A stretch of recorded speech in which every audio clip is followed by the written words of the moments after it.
Tudo começa quando alguém estica a mão em direção a uma luz forte, aliviado por finalmente alcançar o momento que tanto esperava. Ao abrir os olhos, ele se depara com um teto completamente desconhecido e sensações corporais estranhas. Não importava se era uma possessão, reencarnação ou transferência para outro mundo. Ele percebe com enorme satisfação que seu plano de viagem interdimensional deu certo. Esse garoto, na verdade, é Kim Sun-woo, um cidadão sul-coreano que passou muito tempo se preparando obsessivamente para essa exata situação. Para conseguir esse feito, ele estudou detalhadamente cada livro, novel, webtoon e jogo que consumiu ao longo de sua vida. Em absolutamente todas as obras que gostava, ele fazia questão de se aprofundar ao máximo. Kim Sun-woo escrevia resenhas gigantescas de milhares de caracteres, apontando minuciosamente cada falha de roteiro dos autores. Suas críticas analisavam detalhadamente o comportamento dos personagens e a falta de coerência nas histórias de fantasia que lia. Ele fazia esse trabalho de análise todos os dias, sem qualquer descanso. De maneira extremamente meticulosa, Kim Sun-woo decorava toda a estrutura de funcionamento de cada universo e o contexto das histórias. Ele memorizava desde as complexas conexões entre os personagens até a localização exata de relíquias secretas escondidas nos cenários. No entanto, a grande maioria dessas obras de fantasia que ele tanto estudava acabava tendo um desfecho problemático. Suas análises ácidas faziam autores desistirem e comunidades inteiras o banirem por irritação. Mas toda essa obsessão finalmente deu resultado. Afinal de contas, ele finalmente conseguiu ser transportado para dentro de um universo alternativo. Ao olhar ao redor para se situar, ele se depara com um vilarejo camponês bastante humilde. O protagonista percebe que seu novo corpo aparenta ter apenas uns 4 ou 5 anos, e decide verificar suas habilidades. Confiante de que possui poderes especiais, o garoto estende a mão e grita para abrir sua janela de status. No entanto, nada acontece, deixando o garoto em silêncio absoluto no meio do quarto de madeira. Ele logo percebe que essa não deve ser uma daquelas histórias comuns de regressão com sistemas de jogo, mas resolve não se abalar por isso. Kim Sun-woo lembra que várias das obras que ele resenhou não tinham janelas de status, mantendo-se confiante de que seu vasto conhecimento o fará dominar esse mundo de qualquer forma. Decidido a agir, ele pensa que o melhor ponto de partida seria criar algo inovador para acumular uma grande fortuna. É assim que se inicia a sua primeira semana de sobrevivência nesse novo mundo, aos 4 anos de idade. Logo de início, o protagonista descobre que seu novo corpo atende pelo nome de Ivan Petrovich. Ele também descobre que seus pais são camponeses analfabetos, que sequer sabem o nome do país onde vivem. Tentando revolucionar a economia local, Ivan tenta fabricar sabão caseiro, mas sua primeira inovação resulta em um completo fracasso. Além de levar uma bela surra da mãe por brincar com produtos químicos perigosos, ele descobre que o sabão já existia por ali. 6 semanas se passam desde que ele assumiu essa nova identidade no vilarejo. Enquanto ia até a cidade vizinha comprar ovos, alguns jornais voando pelas ruas chamam a atenção do garoto. Ao ver que a sociedade local imprime e distribui jornais até nas áreas rurais, Ivan percebe, tenso, que a civilização está muito mais avançada do que uma era medieval comum. Ele começa a arriscar de sua lista mental diversas histórias que conhece, tentando descobrir desesperadamente em qual obra ele realmente foi parar. 15 semanas se completam desde a sua chegada nesse mundo misterioso. Depois de muito investigar, Ivan finalmente descobre o nome do reino onde está morando e quem é o monarca governante. Ao notar que essas informações não batem com nenhum de seus registros, ele rasga o restante de sua lista de possibilidades e joga tudo no fogo. Tudo ali é completamente desconhecido, desde o próprio país até os monarcas e as nações vizinhas. Diante disso, sua maior preocupação deixa de ser o título da obra, passando a ser o verdadeiro gênero daquela história. 4 anos se passam voando e Ivan agora está com 8 anos de idade. De forma totalmente repentina, o mundo é abalado pelo terrível surgimento do Rei Demônio. Em meio à tensão instaurada, o pai de Ivan pede para que o garoto espere em segurança e não se preocupe com o que está por vir. O pai de Ivan tenta tranquilizá-lo dizendo que certamente retornará para casa em segurança. No entanto, ele acaba sendo levado à força por oficiais de recrutamento direto para o perigoso campo de batalha. A partir daquele momento trágico, a própria percepção de identidade de Kim Sun-woo começa a ruir aos poucos. 2 anos depois, Ivan atinge a marca de 10 anos de idade. O garoto passa a focar totalmente em ajudar sua mãe, realizando as tarefas agrícolas e domésticas com muita habilidade. Mais 2 anos se passam, marcando o 8º ano de sua nova vida. Aproveitando cada momento vago para estudar, Ivan finalmente consegue dominar por completo a escrita daquele novo mundo. O tempo continua a correr, e ele atinge os 14 anos de idade. É nessa época que uma notícia extremamente sombria bate à porta da humilde casa de Ivan. Uma carta oficial chega ao vilarejo, trazendo o aviso formal do falecimento de seu pai no combate. O mais cruel de toda a situação é que o documento de óbito havia sido emitido pelas autoridades há mais de 2 anos. Completamente confuso com o atraso e a crueldade da situação, Ivan se pergunta angustiado se o gênero daquele mundo não seria, na verdade, uma simulação de estratégia militar impiedosa. Ele se dá conta de que está em um isekai bizarro, onde armas de pólvora e motores a vapor se misturam a cavaleiros, magos, o rei demônio e diversas raças em uma guerra total. Nisso ele olha para o lado e fica confuso com o que vê. Sua mãe está chorando desesperadamente, tremendo de dor ao receber a notícia trágica sobre o falecimento do marido. Ela mal consegue acreditar na perda, se perguntando desolada como aquilo pôde acontecer com a família deles. Tentando confortá-la de alguma forma, Ivan pede para que ela não se preocupe, e logo no dia seguinte toma uma decisão drástica. O garoto decide se alistar nas Forças Armadas do reino para ajudar no sustento de sua casa. Ele aceita receber um salário anual de 15 moedas orientais, pedindo que todo o dinheiro seja enviado diretamente para o nome de sua mãe. Essa escolha não partiu de pura devoção familiar, mas sim de uma profunda pena de ver aquela mulher se desgastando inteira apenas para mantê-lo vivo. Além disso, ele carregava uma enorme culpa por ter ocupado o corpo do verdadeiro Ivan, que era o único porto seguro daquela mulher. 4 anos de serviço militar se passam, e agora Ivan já é um jovem de 18 anos de idade. No meio dos combates, Ivan percebe que seu corpo possui um talento para a luta muito maior do que ele jamais poderia imaginar. Graças a uma sequência de pequenas vitórias e conquistas no campo de batalha, ele deixa de ser um mero recruta e passa a integrar o exército regular. No entanto, a linha de frente defensiva é empurrada de forma terrível pelos inimigos, resultando na destruição de metade das forças aliadas pelas chamas. É exatamente nesse período desesperador que a figura imponente do lendário herói finalmente faz sua aparição. Ao ver aquele grupo reunido, Ivan acredita ter decifrado, de vez que o gênero daquele mundo é uma história clássica de RPG focada na jornada do herói. Apesar de a chegada do herói trazer uma ponta de esperança, a linha de frente onde Ivan estava alocado continua sofrendo ataques devastadores. A infantaria comum acaba sendo massacrada e recua desesperadamente diante de terríveis monstros gigantescos que surgem do solo. 10 anos se passam nesse inferno de guerra, e Ivan atinge os seus 28 anos de idade. Enquanto o grupo do herói realiza emboscadas cirúrgicas contra os generais do Rei Demônio, o rumo do conflito finalmente começa a virar a favor dos humanos. Devido aos seus feitos militares constantes e sua grande força, Ivan passa a lutar diretamente em suporte ao grupo do herói. Ele passa a integrar a unidade encarregada do controle de regiões recapturadas e supressão de inimigos remanescentes. Para simplificar esse nome militar tão longo e burocrático, eles eram conhecidos apenas como a Unidade de Extermínio. O trabalho desse esquadrão especial era limpar a bagunça e eliminar os sobreviventes em pânico, toda vez que o grupo do herói derrotava um comandante inimigo. Mais 2 anos se passam nessa violenta rotina de combate. Com Ivan completando 30 anos finalmente, chega o glorioso dia em que o grupo do herói consegue derrotar o Rei Demônio de uma vez por todas, vestindo seu uniforme formal de gala. Ivan se prepara para vivenciar o encerramento daquela longa história de provações. Ele acredita que o seu papel de coadjuvante no conflito foi totalmente cumprido. Com o fim da grande jornada, ele imaginava que conseguiria finalmente escapar daquele mundo terrível e voltar para sua terra natal. No entanto, 2 anos se passam desde a queda do Rei Demônio, e absolutamente nenhum encerramento ou portal de volta surge diante dele. Nesse meio tempo, a unidade de extermínio acaba sofrendo terríveis baixas, tendo seu contingente reduzido a apenas 1/5 do original. Ivan continua lutando ferozmente em missões brutais, acumulando ainda mais cicatrizes por todo o rosto. Percebendo que o alto escalão militar planejava descartar e dissolver o esquadrão, ele aceita uma última missão final antes de receber sua dispensa. Aquela tarefa final era tão perigosa que não passava de uma óbvia missão suicida planejada, para que ninguém do grupo voltasse vivo. Mesmo sobrevivendo a tudo, ele agora se vê preso em um longo e cansativo epílogo que parece nunca ter fim. Para piorar sua solidão, já faz 10 anos desde que sua mãe também faleceu no vilarejo camponês onde vivia, completamente sozinho no mundo. O veterano decide retornar e viver de forma mais pacífica na região da capital. Lá, Ivan decide fundar um orfanato nas proximidades da cidade para acolher e cuidar de crianças órfãs que perderam tudo na guerra. Mesmo dedicando-se a essa causa nobre, ele ainda mantém sua mente totalmente focada em seu antigo objetivo de ir embora dali. O tempo continua passando, as crianças correm felizes pelo pátio do orfanato Santa Vasilisha, mas a tela de créditos finais simplesmente não aparece em lugar nenhum. Diante desse tédio interminável, o velho guerreiro apenas resmunga enquanto descansa em seu escritório particular. Em seus momentos de privacidade, ele desabafa escrevendo em seu diário o quanto sente falta de sua antiga vida na Coreia do Sul.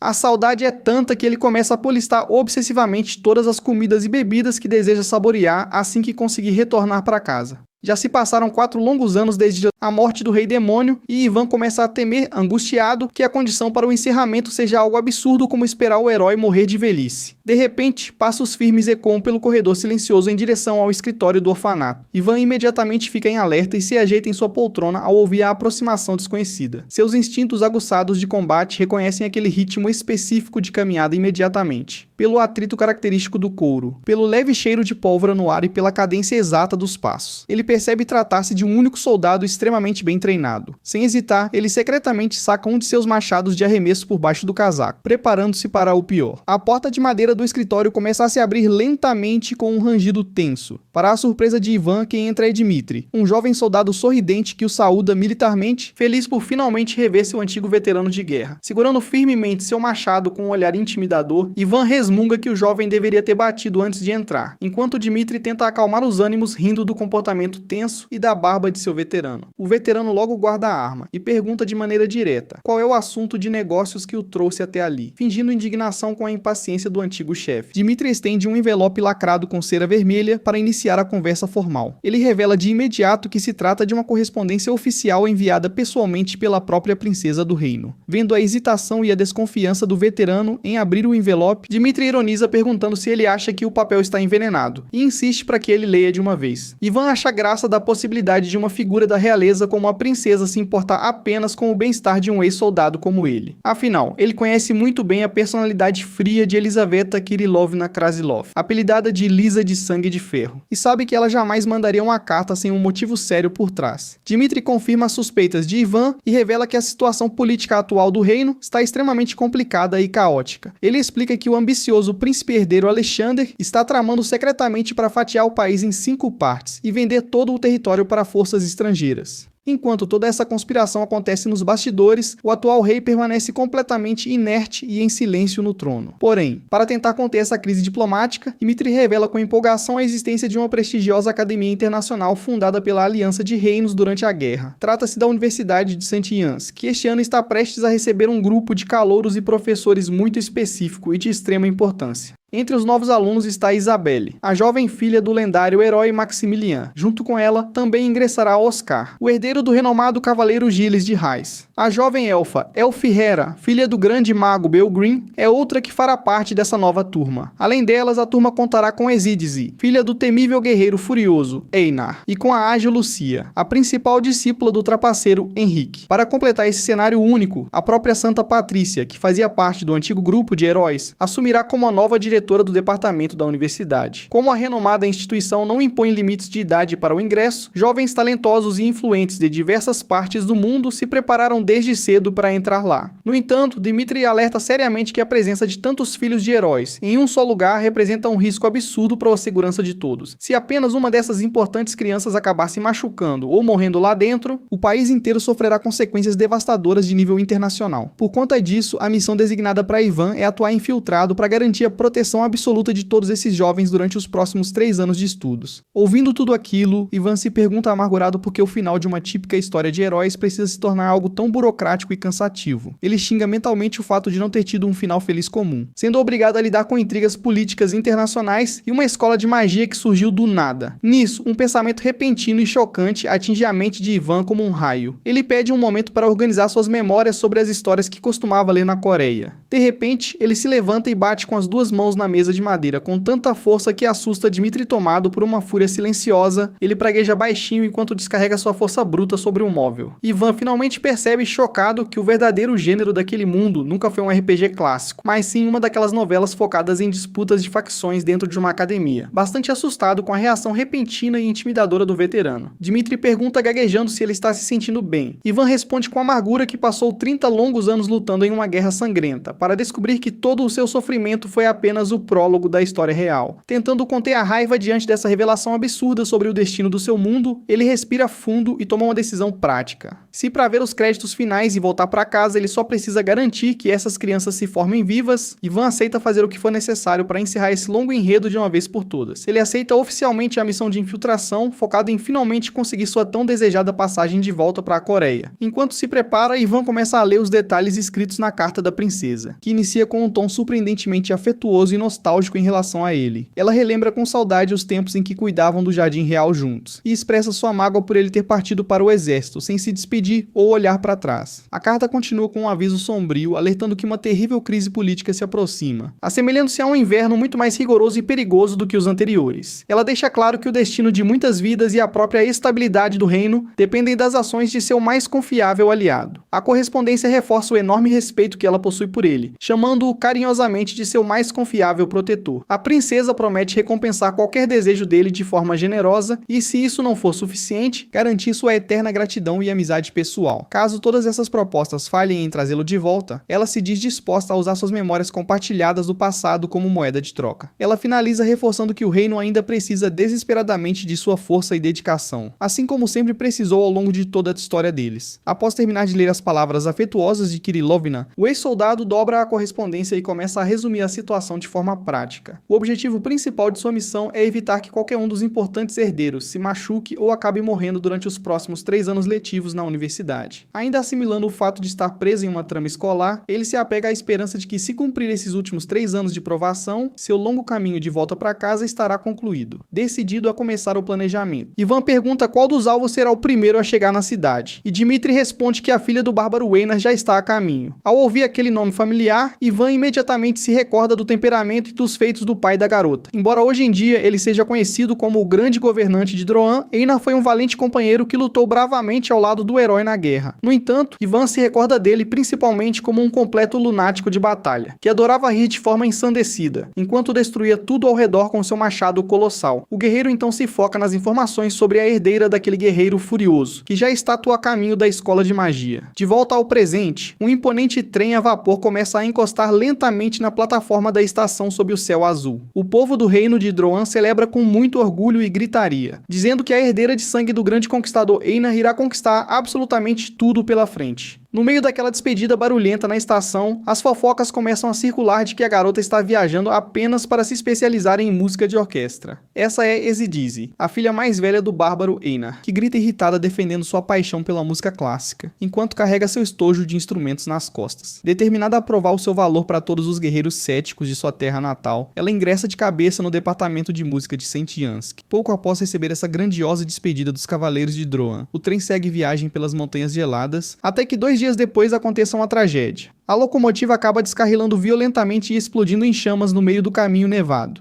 Ao receber a notícia urgente em seu escritório, Ivan questiona Dmitri surpreso se há certeza absoluta sobre esse ataque repentino ao trem dos estudantes. Ivan logo compreende a lógica por trás do incidente, pois sabe muito bem que em novelas focadas em academias, esse tipo de tragédia é extremamente comum de acontecer. Ele recorda que nas típicas histórias de heróis clássicos, o protagonista sempre conta com a ajuda inabalável de seus aliados para derrotar o mal supremo. É muito comum também que algum executivo de alto escalão das forças demoníacas acabe se arrependendo e mudando de lado para apoiar a causa do bem. E com o final da perigosa jornada, o esperado é que a paz e a calmaria finalmente retornem a reinar sobre todo o planeta. Todas essas estruturas narrativas não passam de grandes clichês pré-estabelecidos que ditam as regras e o senso comum de cada gênero de história. Esforçando-se ao máximo, Ivan tenta recordar cada detalhe do documento de configurações que ele mesmo leu e queimou há 30 anos. Ele se lembra de que um ataque terrorista de grande escala estava programado para acontecer exatamente na estação Gorvit, visando o trem de chegada dos novos alunos. Esse tipo de incidente violento no início do ano letivo faz parte das regras implícitas para introduzir os vilões em uma história de academia. Olhando para o relógio em seu pulso, o veterano nota que já são 9 horas da manhã, e que o transporte trazendo Ezidise deve apontar na plataforma a qualquer momento. Ele sabe muito bem que se alguém quisesse armar uma emboscada contra a filha do bárbaro, aquela remota estação de fronteira seria o local perfeito para o atentado. Afinal de contas, cruzar na fronteira joga toda a responsabilidade de proteção nas costas do reino, e a área logo após a estação é um território militar fortemente vigiado. Sem possuir provas concretas para solicitar reforços oficiais, Ivan decide agir por conta própria e começa a analisar o comportamento dos civis ao seu redor, achando a segurança dali extremamente amadora. Ao caminhar calmamente pelo saguão interno da estação de trem, ele passa a rastrear cada pessoa suspeita presente no local. Ele repara imediatamente em um homem sentado no banco que finge olhar a tabela de horários, mas permitiu que 3 trens consecutivos passassem sem embarcar em nenhum deles. Outro disfarce ridículo é o do feirante que tenta vender legumes no chão daquela estação isolada, fumando tranquilamente bem em cima de suas próprias mercadorias. Sem hesitar, Ivan caminha de forma silenciosa e decidida por trás de um dos suspeitos sentados no saguão. Ao notar uma presença imponente e ameaçadora se aproximando de repente por trás, o homem gela de susto e olha para trás com os olhos arregalados. Antes que o suspeito possa esboçar qualquer reação de defesa, o veterano saca sua pistola e a aponta diretamente contra a cabeça do homem. O sujeito começa a tremer de pavor, gaguejando ameaças vazias enquanto tenta entender quem é o agressor misterioso. Com um olhar gélido e sem qualquer pingo de paciência, Ivan ordena de forma ríspida que o prisioneiro permaneça calado. Vendo o companheiro ser rendido tão facilmente, os outros comparsas disfarçados entram em desespero e gritam para que o invasor não se mova. Ivan acha aquela reação ridícula, pois percebe que do ângulo onde os comparsas estavam, era impossível enxergar sua arma escondida por trás do banco. Mantendo a calma absoluta com a arma em punho, o ex-soldado exige saber imediatamente a quem eles servem e qual é a lealdade do grupo. Completamente encurralado e sem reação diante do tom intimidador do guerreiro, o homem sob a mira apenas gagueja confuso. Sem hesitar por um único segundo, Ivan puxa o gatilho friamente, fazendo o sangue do homem espirrar por toda a parede, aproveitando a velocidade de seus movimentos de combate. Ele rapidamente mira e dispara contra o segundo alvo, que despenca sem vida no chão.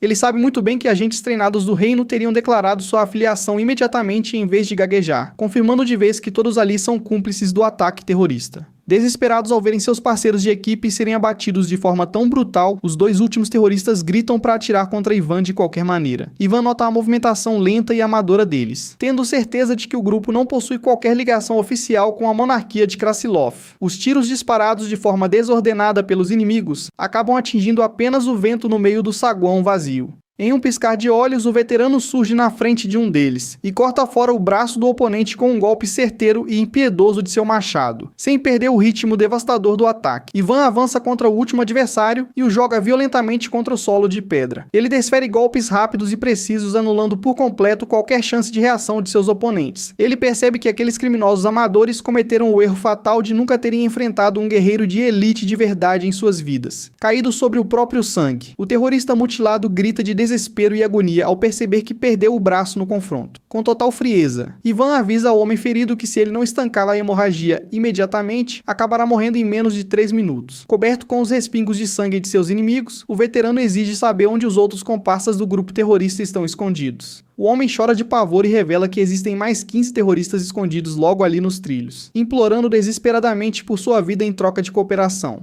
Ele avisa que o líder do bando é um verdadeiro monstro de combate, fazendo Ivan deduzir de imediato que aquele grupo no saguão era apenas a unidade de batedores do atentado. Enquanto o prisioneiro continua implorando e prometendo utilidade em troca de ajuda médica, Ivan o interrompe friamente para perguntar se eles sabem quem está de fato a bordo do trem que se aproxima. O terrorista chora desesperado e confessa que a informação recebida pelo bando era de que o transporte trazia apenas uma carga valiosa de ouro e mercadorias comerciais enviadas de Druan para o reino. Acreditando ter garantido sua sobrevivência com essa resposta sincera, o homem pergunta aliviado se será poupado, mas nota que Ivan apenas começa a se afastar em silêncio. O veterano responde de maneira implacável que havia uma mentira descarada no meio do depoimento, deixando o criminoso em pânico absoluto ao perceber seu destino trágico. O veterano rebate secamente dizendo que o homem mentiu justamente na parte onde alegou que seria útil, antes de desferir um golpe fatal de machado. No relógio da parede, os ponteiros já marcam exatamente 9 horas e 53 minutos da manhã. Ivan começa a calçar suas luvas calmamente, sabendo que um agente experiente de sua unidade precisa de apenas 5 minutos para ocultar totalmente os corpos e limpar as manchas de sangue do local. Terminada a limpeza rigorosa, o relógio apontará 9 horas e 51 minutos, restando exatamente 2 minutos de margem antes do trem encostar na estação. Ele ajeita seu casaco e caminha decidido, considerando aquele tempo mais do que suficiente para se posicionar de forma estratégica na plataforma. Enquanto isso, no Palácio Real, a princesa indaga seu subordinado sobre o andamento e as ações atuais de Ivan. O oficial reporta que o ex-soldado suspeita fortemente de um atentado iminente contra o trem, tendo sido assustadoramente preciso sobre a data e o local exato do ocorrido. Curiosa, ela pergunta se o veterano possuía algum informante secreto na região, mas o subordinado nega, afirmando que não houve qualquer sinal de contato suspeito nos últimos 4 anos. Vendo o silêncio reflexivo de sua senhora, o oficial solta uma risada nervosa e a chama confuso pelo atraso na resposta. Liza, de sangue de ferro, ordena de maneira firme que todos os passos e mínimos movimentos do guerreiro sejam monitorados e reportados diretamente a ela. A princesa quer ter acesso total a esses relatórios a qualquer momento, mantendo sua atenção fixada em seu antigo e mais poderoso Woodcutter. Ela sorri de leve ao notar que Ivan continua agindo exatamente com o mesmo rigor e intuição implacáveis de 4 anos atrás. Quando partiu para sua última missão de combate, Liza sente que, por mais que as suspeitas de Ivan pareçam meras especulações para os outros, há uma enorme convicção por trás de todas as decisões dele. E a convicção de seu mais confiável protetor é de fato inabalável. Ele confia cegamente em sua teoria e no senso comum que dita o andamento de histórias baseadas em academias de magia. Pelo seu conhecimento prévio de clichês literários, um ataque terrorista inicial contra o transporte jamais seria capaz de ferir gravemente os protagonistas e o elenco principal da trama. Essa explosão programada nos trilhos, antes do início das aulas, funciona apenas como um evento de tutorial para os personagens se adaptarem ao perigo, já que o tutorial é apenas uma fase introdutória introdutória de adaptação para os heróis brilharem, Ivan define muito bem o seu próprio papel naquele cenário. No topo do penhasco, o líder dos terroristas aperta friamente o botão de detonação para dar início à farsa programada. Ivan não tinha a menor intenção de impedir a explosão do trem desde o começo do seu planejamento tático. Ele sabe que o momento de heroísmo e sobrevivência no tutorial pertence exclusivamente aos alunos, enquanto a ele cabe uma tarefa bem diferente nos bastidores. Enquanto o temível chefe dos mercenários ordena que seu bando inicie a invasão aos vagões destruídos, Ivan se foca em descobrir quem são os verdadeiros mandantes daquele atentado. A intenção do ex-soldado é identificar os rostos dos terroristas, para poder caçar e eliminar cada um deles sem piedade no futuro, evitando confrontos diretos em campo aberto. Ele prefere trabalhar nas sombras, coletando informações precisas por trás das linhas inimigas. Seu único objetivo agora é exterminar silenciosamente qualquer fator de ameaça à vida das crianças do orfanato e dos herdeiros dos heróis. Essa conduta implacável e mortal é, afinal de contas, a verdadeira essência da lendária unidade de extermínio. No local do descarrilamento, uma densa coluna de fumaça preta sobe aos céus a partir dos vagões destruídos pelas chamas. Os mercenários começam a vasculhar os destroços e comemoram aos risos, acreditando que finalmente ficaram ricos com aquela carga valiosa do reino. O líder do grupo ordena que os subordinados derretam todo o ouro com selo real e limpem logo a área para vender tudo no mercado negro e consolidar a fortuna do bando. De repente, um disparo preciso corta o vento raspando o rosto de um dos criminosos, interrompendo a comemoração de forma abrupta. O homem despenca sem vida no chão com um tiro certeiro na cabeça, deixando o restante do bando completamente em choque e paralisado pela surpresa. Para um guerreiro de elite, recuar ou se assustar com o mero barulho de um tiro é uma fraqueza imperdoável que apenas os combatentes mais fracos demonstram. Tomado pela raiva com a perda repentina do aliado, um dos criminosos grita de forma ensandecida exigindo saber quem foi o atirador misterioso no vale. Nenhum daqueles amadores possui a habilidade de perceber a linha de tiro, e eles apenas tremem de pavor ao avistarem a silhueta solitária de Ivan no meio da névoa fria.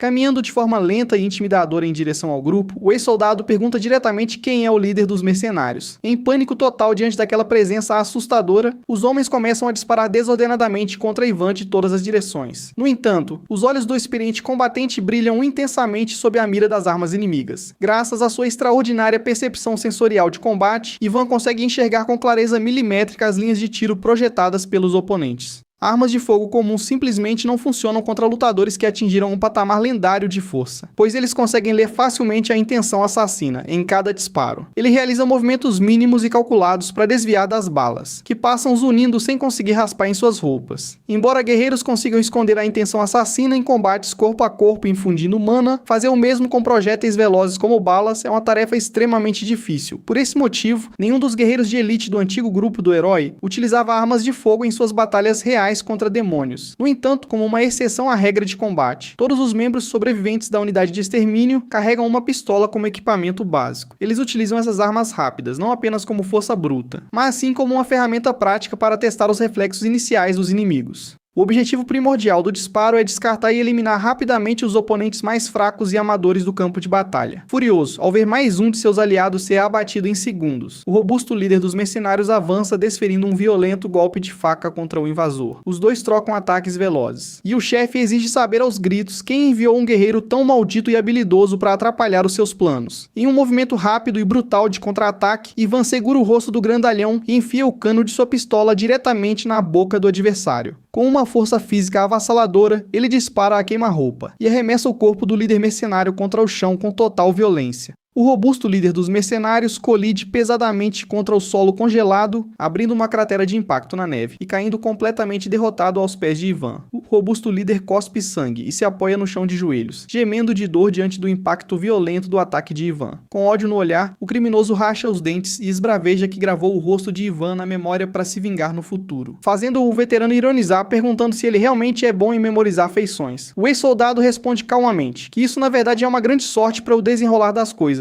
O homem gela ao perceber a frieza absoluta do oponente, enquanto Ivan deduz mentalmente que aquele brutamontes é de fato o chefe do tutorial da história. Sabendo que a derrota definitiva daquele inimigo por direito pertence aos protagonistas mais adiante, Ivan decide poupar sua vida por enquanto, mas não sem antes obter as respostas que precisa. Ele exige respostas imediatas e avisa ao prisioneiro que conhece incontáveis maneiras cruéis de infligir dor física extrema, sem danificar as funções vitais do corpo. De volta a um flashback no reino de Droan, ouvimos os gritos firmes e decididos de exigir Ezidize, dentro de casa. A jovem ruiva avisa de forma ríspida que seu pai nunca deve segui-la sob hipótese alguma, sob a ameaça de renegá-lo para sempre se descobrir qualquer tentativa de espionagem. Einar assiste a partida de sua amada filha com profunda tristeza e preocupação, enquanto ela cruza a porta de saída carregando sua bagagem. No entanto, uma ideia brilhante surge na mente simplória do bárbaro, que conclui com um sorriso maroto que não haverá problema algum desde que ela nunca o descubra, visando colocar seu plano em prática. O grande guerreiro convoca imediatamente uma reunião de emergência com seus companheiros mais leais. Ele indaga em voz alta qual daqueles fortes guerreiros seria capaz de escoltar e proteger Ezidize em segredo, sem nunca ser notado por ela. De imediato, os homens começam a gritar e se voluntariar com entusiasmo para a nobre missão de apoio. Aqueles homens que no passado formavam um bando violento e ensandecido de guerreiros, agora são tratados como verdadeiros irmãos de armas pelo próprio rei Einar. Porém, Einar pontuou uma grande dificuldade, lembrando que a garota conhece muito bem o rosto de cada um deles, e os reconheceria de imediato mesmo se estivessem disfarçados. Diante disso, ele pergunta qual dos guerreiros seria capaz de acompanhar o trem correndo a pé o caminho inteiro para não ser visto nos vagões, demonstrando uma lealdade cega e inabalável que não exige qualquer recompensa financeira. Os homens se voluntariam aos gritos mais uma vez. No reino de Droan, esses guerreiros de elite extremamente fiéis ao seu senhor são conhecidos e temidos como os Housecaws. Satisfeito com a devoção do grupo, Einar diz que agora precisam selecionar o guerreiro perfeito para se infiltrar e se matricular diretamente na Universidade de St. Yansk. Ele então pede para levantar a mão apenas quem se sente plenamente confiante e preparado para passar nos difíceis exames teóricos e escritos de admissão. No mesmo instante, o silêncio e o pavor se espalham pela sala, com os brutamontes suando frio ao admitirem que preferem a morte a ter que encarar uma prova escrita. Contudo, para a surpresa de todos, um dos guerreiros decide levantar a mão de forma heróica no meio da multidão silenciosa. Esse é Mord Eriksson, um Housecal devotado que se voluntaria bravamente afirmando que aceitará o desafio de encarar os estudos acadêmicos pelo seu líder, emocionados com tamanho sacrifício. Os outros guerreiros choram de alegria e tentam encorajá-lo, dizendo que a prova escrita não deve ser tão difícil assim. Einar celebra o feito com entusiasmo e declara que, a partir daquele momento, Mord está oficialmente encarregado de ingressar no departamento de educação física da universidade. Com determinação brilhando nos olhos, o guerreiro jura solenemente que protegerá a jovem Ezidize com a sua própria vida durante os estudos. 2 meses se passam desde aquela promessa, e Mord Eriksson de fato consegue iniciar sua infiltração secreta dentro do campus da Universidade de St. Yansk. Para a surpresa e espanto dos estudantes comuns, o imponente guerreiro de Droan consegue passar com louvor em todas as etapas e garantir sua vaga acadêmica. Obviamente, seu desempenho na prova escrita foi um completo desastre intelectual, conseguindo passar raspando apenas com a nota mínima aceitável de corte. Os professores avaliadores ficaram chocados e horrorizados ao analisarem o nível absurdo das respostas do Brutamontes nas folhas de exame. Mas sua admissão acabou sendo garantida porque Mord simplesmente esmagou a concorrência na avaliação física, estabelecendo um recorde histórico e lendário nos testes práticos da instituição. O Housecal agora está oficialmente infiltrado e a história avança para um frio dia de janeiro. Demonstrando o vigor físico sobre-humano de sua linhagem, o guerreiro correu a pé ao lado dos trilhos do trem por 2 dias inteiros, sem parar um segundo sequer para descansar ou dormir. Tomado pela fúria ao pressentir o perigo, ele corre desesperado implorando para que Ezidize espere e praguejando contra os malditos covardes que ousarem tocar em sua amada sobrinha. Dentro de um dos vagões descarrilados e tomados pela poeira, um gemido fraco de dor quebra o silêncio ensurdecedor da colisão. Ezidize se levanta devagar entre os escombros, massageando a cabeça dolorida e tentando entender o que provocou o terrível acidente. Ao notar o silêncio suspeito do lado de fora, a jovem gela ao deduzir que o transporte pode ter sido alvo de um ataque de bandidos da região. Ela entra em pânico ao lembrar que viajou sem nenhum guarda-costas pessoal, justamente por ter ameaçado renegar qualquer um de seus familiares que tentasse acompanhá-la. Temendo o pior, a ruiva corre imediatamente para abrir o estojo de seu instrumento musical jogado no chão do vagão. Ela solta um suspiro de alívio puro e abraça carinhosamente seu violino, agradecendo por ele não ter sofrido nenhum dano com o impacto violento do acidente. De repente, um forte ruído de passos pesados vindo do teto do vagão faz a garota arregalar os olhos de susto. Em um piscar de olhos, a porta de ferro do compartimento é arrombada de forma violenta, fazendo Ezidize gritar de pavor e se encolher em um canto, tremendo de medo entre os escombros. Ela protege seu amado instrumento contra o peito e gagueja sem saber o que fazer diante do perigo iminente. Uma risada sinistra ecoa pela fresta da porta arrombada enquanto garras firmes seguram a estrutura de ferro retorcida do vagão. Um grupo de bandidos armados com facas surge na entrada, sorrindo de forma asquerosa ao se depararem apenas com uma jovem indefesa no meio da fumaça. Enquanto isso, de volta aos trilhos do trem, o líder dos mercenários baleado por Ivan geme de dor na neve e implora desesperadamente para ser morto de uma vez para acabar com seu sofrimento. Mantendo o pé firme firme sobre o peito do prisioneiro e segurando seu machado afiado, o veterano garante friamente que ele não morrerá tão cedo dali. Ivan pede calmamente para ele parar de dizer coisas tão assustadoras e focar apenas em responder às suas perguntas de forma honesta. Com um movimento rápido e implacável, ele inicia o processo doloroso para extrair cada informação necessária, fazendo o criminoso berrar de agonia sob a tortura. Para garantir que o homem não desmaie ou morra no processo, Ivan joga uma poção verde de cura sobre os ferimentos, mantendo o torturado consciente e implorando por misericórdia. Tudo começa quando um soldado inimigo solta um grito desesperado de dor ao ter um líquido esverdeado derramado diretamente em seu ferimento aberto. Esse líquido é uma poção de cura usada por Ivan, que sabe muito bem que esse remédio milagroso é a coisa que os combatentes de linha de frente mais odeiam, por causa da agonia insuportável que ele provoca ao fechar as feridas. A dor é tão terrível que o homem clama desesperadamente para que cortem o seu braço de uma vez, em vez de continuar sofrendo com aquele tratamento. Essa cena faz Ivan se lembrar de quando ele mesmo estava em uma cama de hospital, cercado por enfermeiras que o proibiam de falar bobagens, já que seu corpo era considerado um tesouro nacional. Naquela época, ele gritava furioso, questionando quem em sã consciência trataria um tesouro valioso com tanta agressividade e dor. Para piorar, a enfermeira insistia sorridente para que ele aguentasse mais um frasco inteiro, o que fez Ivan fazer o possível para evitar ferimentos graves pelo resto da vida. Esse remédio amaldiçoado basicamente condensa toda a dor de uma recuperação lenta em poucos segundos, funcionando de forma idêntica ao famoso Albotil da Coreia. Depois de testar a eficácia na própria pele, Ivan percebeu que a poção servia perfeitamente como método de tortura para interrogatórios, recebendo muitos elogios de seus companheiros da unidade de extermínio. O processo consistia em curar o prisioneiro com a poção para depois feri-lo e interrogá-lo novamente, repetindo o ciclo de dor sem fim. Diante dessa tortura sem limites, o inimigo desaba em lágrimas implorando pela morte e provando que o método funciona melhor do que qualquer soro da verdade. Porém, Ivan decide mantê-lo vivo por acreditar que ele é apenas o chefe do tutorial dessa história de academia, e não há motivos para eliminá-lo ainda. Ele até carrega o sujeito gentilmente de volta para o trem, mas logo percebe que o infeliz é só um capanga de baixo nível, que nem sequer se lembra de quem ordenou o atentado terrorista. Diante do esquecimento do prisioneiro, Ivan começa a suspeitar que os mandantes lançaram um feitiço de bloqueio de percepção na mente dele, para apagar suas memórias. De repente, o instinto de combate do protagonista entra em alerta máximo ao detectar uma ameaçadora linha de fogo apontando em sua direção. Ivan tenta prever rapidamente a trajetória do ataque para saber se estão mirando entre os seus olhos ou em outro ponto vital. Ele logo percebe que o perigo é muito maior e que o alvo do ataque brutal é o seu rosto inteiro. Graças aos seus reflexos rápidos, o guerreiro consegue se esquivar no último segundo enquanto uma enorme rocha passa zunindo bem ao seu lado.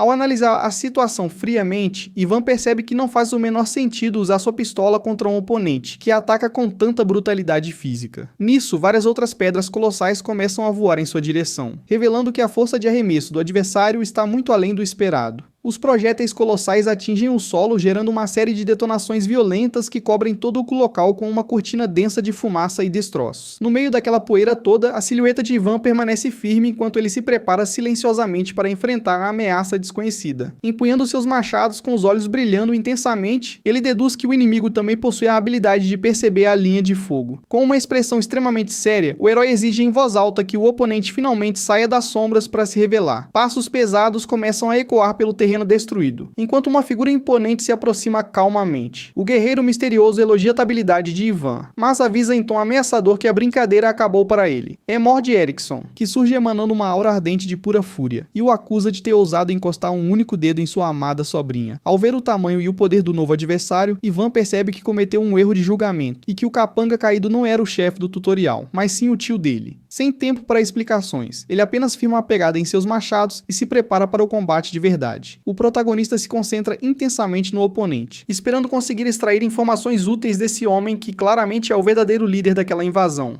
Sem demonstrar piedade, Mord Erickson salta desferindo um golpe monstruoso de machado de cima para baixo. As armas dos dois guerreiros colidem com uma força avassaladora que quebra o chão ao redor e faz pedaços de rocha voarem pelos ares. Durante o violento choque de forças, Ivan sente um calafrio ao notar algo extremamente incomum no estilo de luta de seu adversário. Ele se dá conta rapidamente de que a força física pura do bárbaro é extraordinariamente descomunal e perigosa. Ivan precisa usar toda a sua destreza para desviar a lâmina inimiga e evitar ser esmagado pela pressão do ataque. Enquanto Enquanto troca golpes ferozes em meio a faíscas brilhantes, ele se questiona se errou em seus planos ao pensar que aquela situação seria apenas um tutorial fácil para os estudantes. O herói acha bizarro que um guerreiro de elite com habilidades tão refinadas esteja perdendo tempo liderando um mero assalto a um trem de passageiros. Isso o faz desconfiar fortemente de que há alguma mente brilhante manipulando os acontecimentos nos bastidores e controlando aquele homem forte. Mais uma colisão estrondosa de armas gera um clarão ofuscante de energia que ilumina todo o campo de batalha. No calor do combate, Ivan finalmente se lembra de que a garota em perigo no trem é a princesa Esídize, uma das grandes protagonistas da história deste mundo. Ao mesmo tempo, Mord Erickson ruge enfurecido, gritando pelo nome de sua querida sobrinha que ficou desprotegida lá dentro. O bárbaro fica completamente obcecado em finalizar a luta rapidamente para poder correr e salvar a jovem a todo custo. Enquanto os dois guerreiros se enfrentam do lado de fora, uma forte explosão sacode um dos vagões de passageiros do trem. No interior do vagão, a jovem princesa Esídize implora assustada para que os criminosos armados com espadas não se aproximem dela. Um dos terroristas caminha em direção a ela com um sorriso debochado, acreditando que a garota ruiva é apenas mais uma sobrevivente indefesa e fácil de capturar. Porém, a arrogância do invasor é brutalmente interrompida por um ataque surpresa, vindo diretamente da jovem Esídize. Acerta um golpe violento bem no meio do rosto do inimigo, usando o estojo de seu violino, pedindo desculpas ao seu querido instrumento Kang Kang pelo impacto. A força do impacto é tão absurda que os terroristas são arremessados para trás, quebrando janelas e colidindo fortemente contra as paredes do vagão. Os capangas restantes olham para a cena totalmente em choque e aterrorizados com o poder avassalador daquela garota que parecia frágil. Trêmula e de cabeça baixa, a princesa foca sua atenção no estojo do seu precioso violino para verificar os danos. Ao perceber um arranhão em seu amado Kang Kang, Esídize derrama lágrimas de fúria e começa a gritar possessa de raiva contra os invasores, mostrando que herdou o temperamento assustador de sua mãe Bárbara. No entanto, a verdadeira razão para o temperamento assustador da jovem é que o pai dela é ninguém menos que o temido Einar, conhecido em todos os reinos como o Carniceiro. Pranteando o arranhão em seu violino de estimação, Esídize chora baixinho dizendo que seu amado Kang Kang era um instrumento verdadeiramente magnífico, vendo a reação perturbadora e o choro da garota. Os terroristas restantes entram em pânico total e começam a gritar para que todos fujam dali o mais rápido possível. Completamente descontrolada de raiva, ela ergue o seu violino Kang Kang no ar, pronta para desferir um castigo impiedoso nos criminosos que ousaram danificá-lo. Prometendo vingar o seu precioso instrumento machucado, a jovem avança furiosamente, marcando o exato momento em que nasce a estudante de música mais forte da Terra do lado de fora. Ivan interrompe seus pensamentos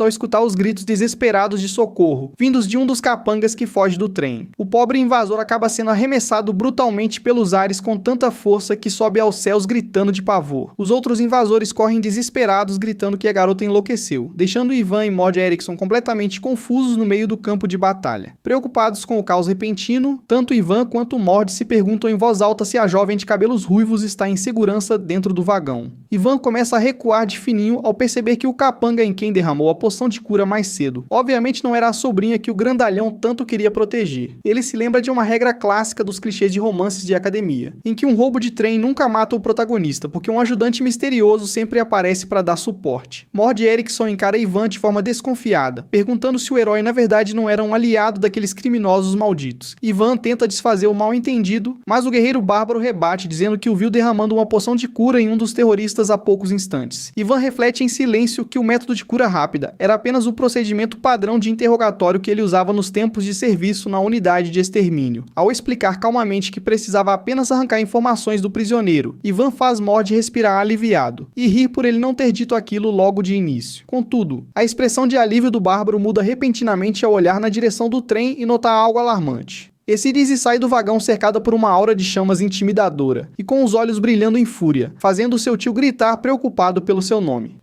O grandalhão corre em direção a ela, celebrando o fato de que sua amada sobrinha está bem, enquanto a garota se mostra um tanto sem paciência com a recepção dele. Enquanto observa a jovem de longe, Ivan recorda em silêncio que já havia visto aquela garota há 7 anos. Naquela época distante, ela era apenas uma garotinha adorável, que corria animada chamando pelo seu tio no vilarejo. Temendo que ela possa reconhecê-lo do passado, Ivan se tranquiliza ao ver que o alvo está seguro e que Mord tem poder de sobra para escoltá-la até a academia. Com medo de que revelar sua identidade secreta ali traga problemas desnecessários necessários para sua missão. Ivan percebe que o olhar da garota começa a se voltar na direção dele. Aproveitando o momento de distração, o herói bate em retirada imediatamente, deixando Ezidise intrigada ao perguntar ao tio se não havia mais alguém ali com eles agora há pouco. Maud Erickson fica em silêncio contemplativo, enquanto processa a rápida e misteriosa fuga daquele homem silencioso. O guerreiro começa a analisar o estilo de trabalho de Ivan que presenciou, percebendo que as técnicas dele eram uma cópia perfeita das forças especiais de Krasilov. Ele também se recorda de que a forma como o desconhecido manejava os machados parecia familiar demais, assemelhando-se muito aos movimentos de combate de seu suzerano Einar. Juntando todas as peças, Maud conclui que só existe um homem de Krasilov que poderia ter aprendido a lutar com machados diretamente com Einar. E esse homem é o lendário Ivan Petrovich Curioso. Ele decide perguntar para a sobrinha se ela por acaso se lembra de alguém chamado Ivan, ao que a garota responde empolgada que com certeza se lembra dele. Enquanto caminham lado a lado pelas linhas de trem sob o pôr do sol, ela relembra com carinho daquele homem, descrevendo-o como alguém muito bom, gentil e legal. Maud comenta consigo mesmo que ouviu boatos de que Ivan havia morrido há 2 anos, resmungando que seria impossível reconhecê-lo, agora que ele está com aquela barba cheia. Longe dali, o próprio Ivan solta um longo suspiro de exaustão, enquanto observa o horizonte se colorir com o fim do dia. Apoiado no parapeito, ele conclui amargamente que aquele foi um dia de trabalho cansativo demais para o pouco dinheiro que vai receber de salário. Pelo menos a segurança de Ezidise foi garantida com sucesso logo em sua chegada à academia, marcando mais uma missão concluída na ficha do herói. No dia seguinte, a imponente torre da prestigiada Universidade de Santiansk se destaca sob o céu claro da manhã. Sentado em sua mesa de escritório, Ivan lê o relatório confirmando a chegada da garota e murmura satisfeito com o resultado da missão de proteção. Ele passa a analisar os documentos de outros 2 novos estudantes de famílias importantes, concluindo aliviado que a viagem deles será curta e pacífica. Sem motivos para grandes preocupações, Ivan também observa os relatórios de outros alvos que estão a caminho por dirigível, ou que já se encontram em segurança dentro da capital do reino. Deitando-se cansado em sua cadeira de trabalho repleta de papéis, o herói agradece mentalmente por não precisar se encontrar pessoalmente com eles por enquanto, calculando quantos ataques terroristas ainda restam no tutorial. Com a caneta na boca e um olhar pensativo, ele começa a refletir sobre o que realmente precisa fazer, agora que as coisas finalmente se acalmaram um pouco. Ivan decide pegar um papel em branco e começa a escrever com foco total uma lista das coisas deliciosas que deseja comer, assim que conseguir retornar para a Terra. O seu primeiro grande desejo escrito na lista é um saboroso prato de tteokbokki, rabiscando o papel com determinação patriótica coreana. Ele começa a salivar imaginando os bolinhos de arroz bem picantes e quentes, especificando mentalmente que não quer variações gourmet modernas, mas sim aquela receita simples vendida nas barraquinhas perto de escolas. Ivan solta um suspiro dramático debruçado sobre a mesa clamando pelo celular, quando uma voz infantil vinda da janela de repente o acusa de tentar abandoná-los novamente. O protagonista leva um baita susto e vira a cabeça rapidamente com um olhar totalmente chocado em direção à janela de seu escritório. É Priscila, uma jovem moradora do orfanato Santa Vasilisha de 17 anos, que surge na janela sorridente e revela que está ali desde o momento em que ele começou a resmungar sobre comida. Ivan fica totalmente abismado e pergunta intrigado como a garota conseguiu subir até ali sem ser detectada por ele. Priscila rebate animada dizendo que faz parte da turma de formandos e estuda muito, ignorando completamente o fato de que eles estão no 3º andar do edifício. Vendo o perigo da situação, Ivan repreende a jovem carinhosamente e manda ela usar o corredor na próxima vez, pois escalar paredes daquele jeito é perigoso demais. O que ele não sabe é que as crianças do orfanato Santa Vasilisha criaram uma tradição muito peculiar ao longo do tempo. Trata-se de um jogo extremamente popular entre os órfãos que consiste em tentar se aproximar sorrateiramente do diretor do orfanato sem que ele perceba a presença de nenhum deles. Tudo começa quando relembramos a reputação daquele homem, chamado Ivan aos olhos das crianças do orfanato. Ele sempre foi alguém extremamente alerta e atento a qualquer movimento ao seu redor, tanto que ele conseguia segurar objetos jogados em sua direção pelas costas, sem precisar sequer olhar. Além disso, ele tinha a misteriosa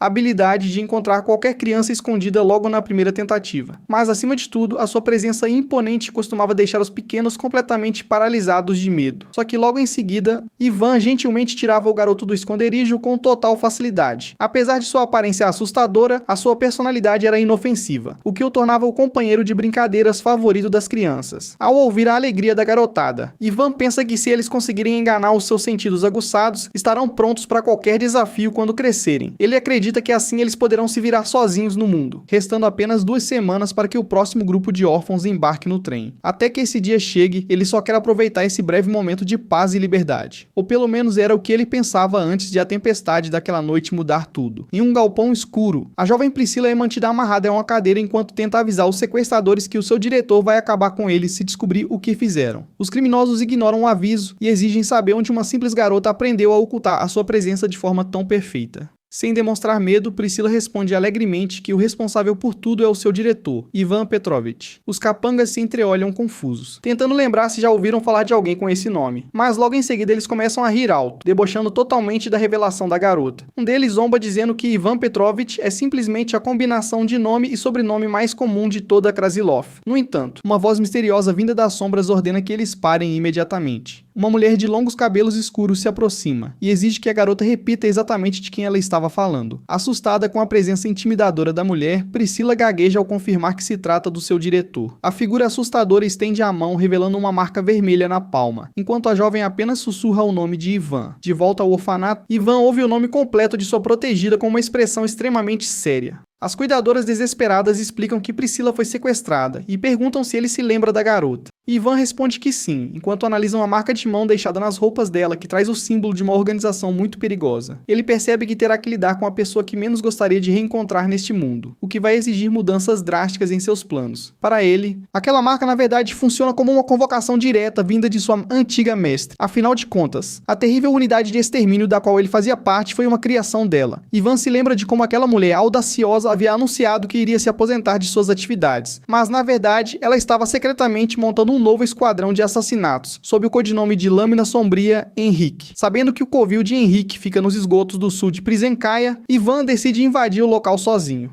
Ele leva menos de 3 horas para localizar o esconderijo, sendo essa a primeira vez que visita o lugar pessoalmente. O protagonista recorda que, no centro do jardim da capital, costumavam ficar 3 grandes estátuas em homenagem aos heróis e à vitória. No entanto, logo após o fim da guerra contra o Rei Demônio, a estátua dedicada ao herói sem nome desapareceu misteriosamente de lá. O roubo daquele monumento gigante bem no meio da capital não causou grande alvoroço por um motivo bem específico. No lugar da estátua havia apenas uma placa deixada por Henrique, afirmando que lamentar a perda daqueles guerreiros era um direito que pertencia a ela. Ao encontrar a estátua escondida ali no subsolo, Ivan reflete que guerreiros como eles são lâminas afiadas demais para existirem em tempos de paz. De repente, um detalhe na base do monumento chama a atenção do ex-soldado. Ali estava gravada uma mensagem eterna em nome de Elisaveta e de Henrique, jurando que a glória daqueles guerreiros jamais seria esquecida. Em sinal de profundo respeito aos seus companheiros caídos, Ivan abaixa a cabeça solenemente. Ele repete para si mesmo o antigo lema de não lamentar por aqueles que partiram primeiro. Até porque ele sabe muito bem que pertence ao mesmo grupo de guerreiros que eles. Logo em seguida, o som de um mecanismo ecoa pelo local e revela uma passagem secreta no chão de pedra. Ivan avança em direção à abertura oculta que se formou bem abaixo do monumento. Ao descer as escadas, ele se mantém extremamente atento a qualquer sinal de perigo. Ele acaba entrando em um salão luxuoso e inesperadamente bem decorado, onde alguém o aguarda tranquilamente. A pessoa misteriosa o recebe comentando que ele ainda se lembra das antigas tradições. Ivan a encara de volta, percebendo que aquele é o primeiro encontro cara a cara deles em longos 7 anos. A mulher o chama de pequeno Ivan, revelando-se como Henrique, a antiga trapaceira do grupo do herói.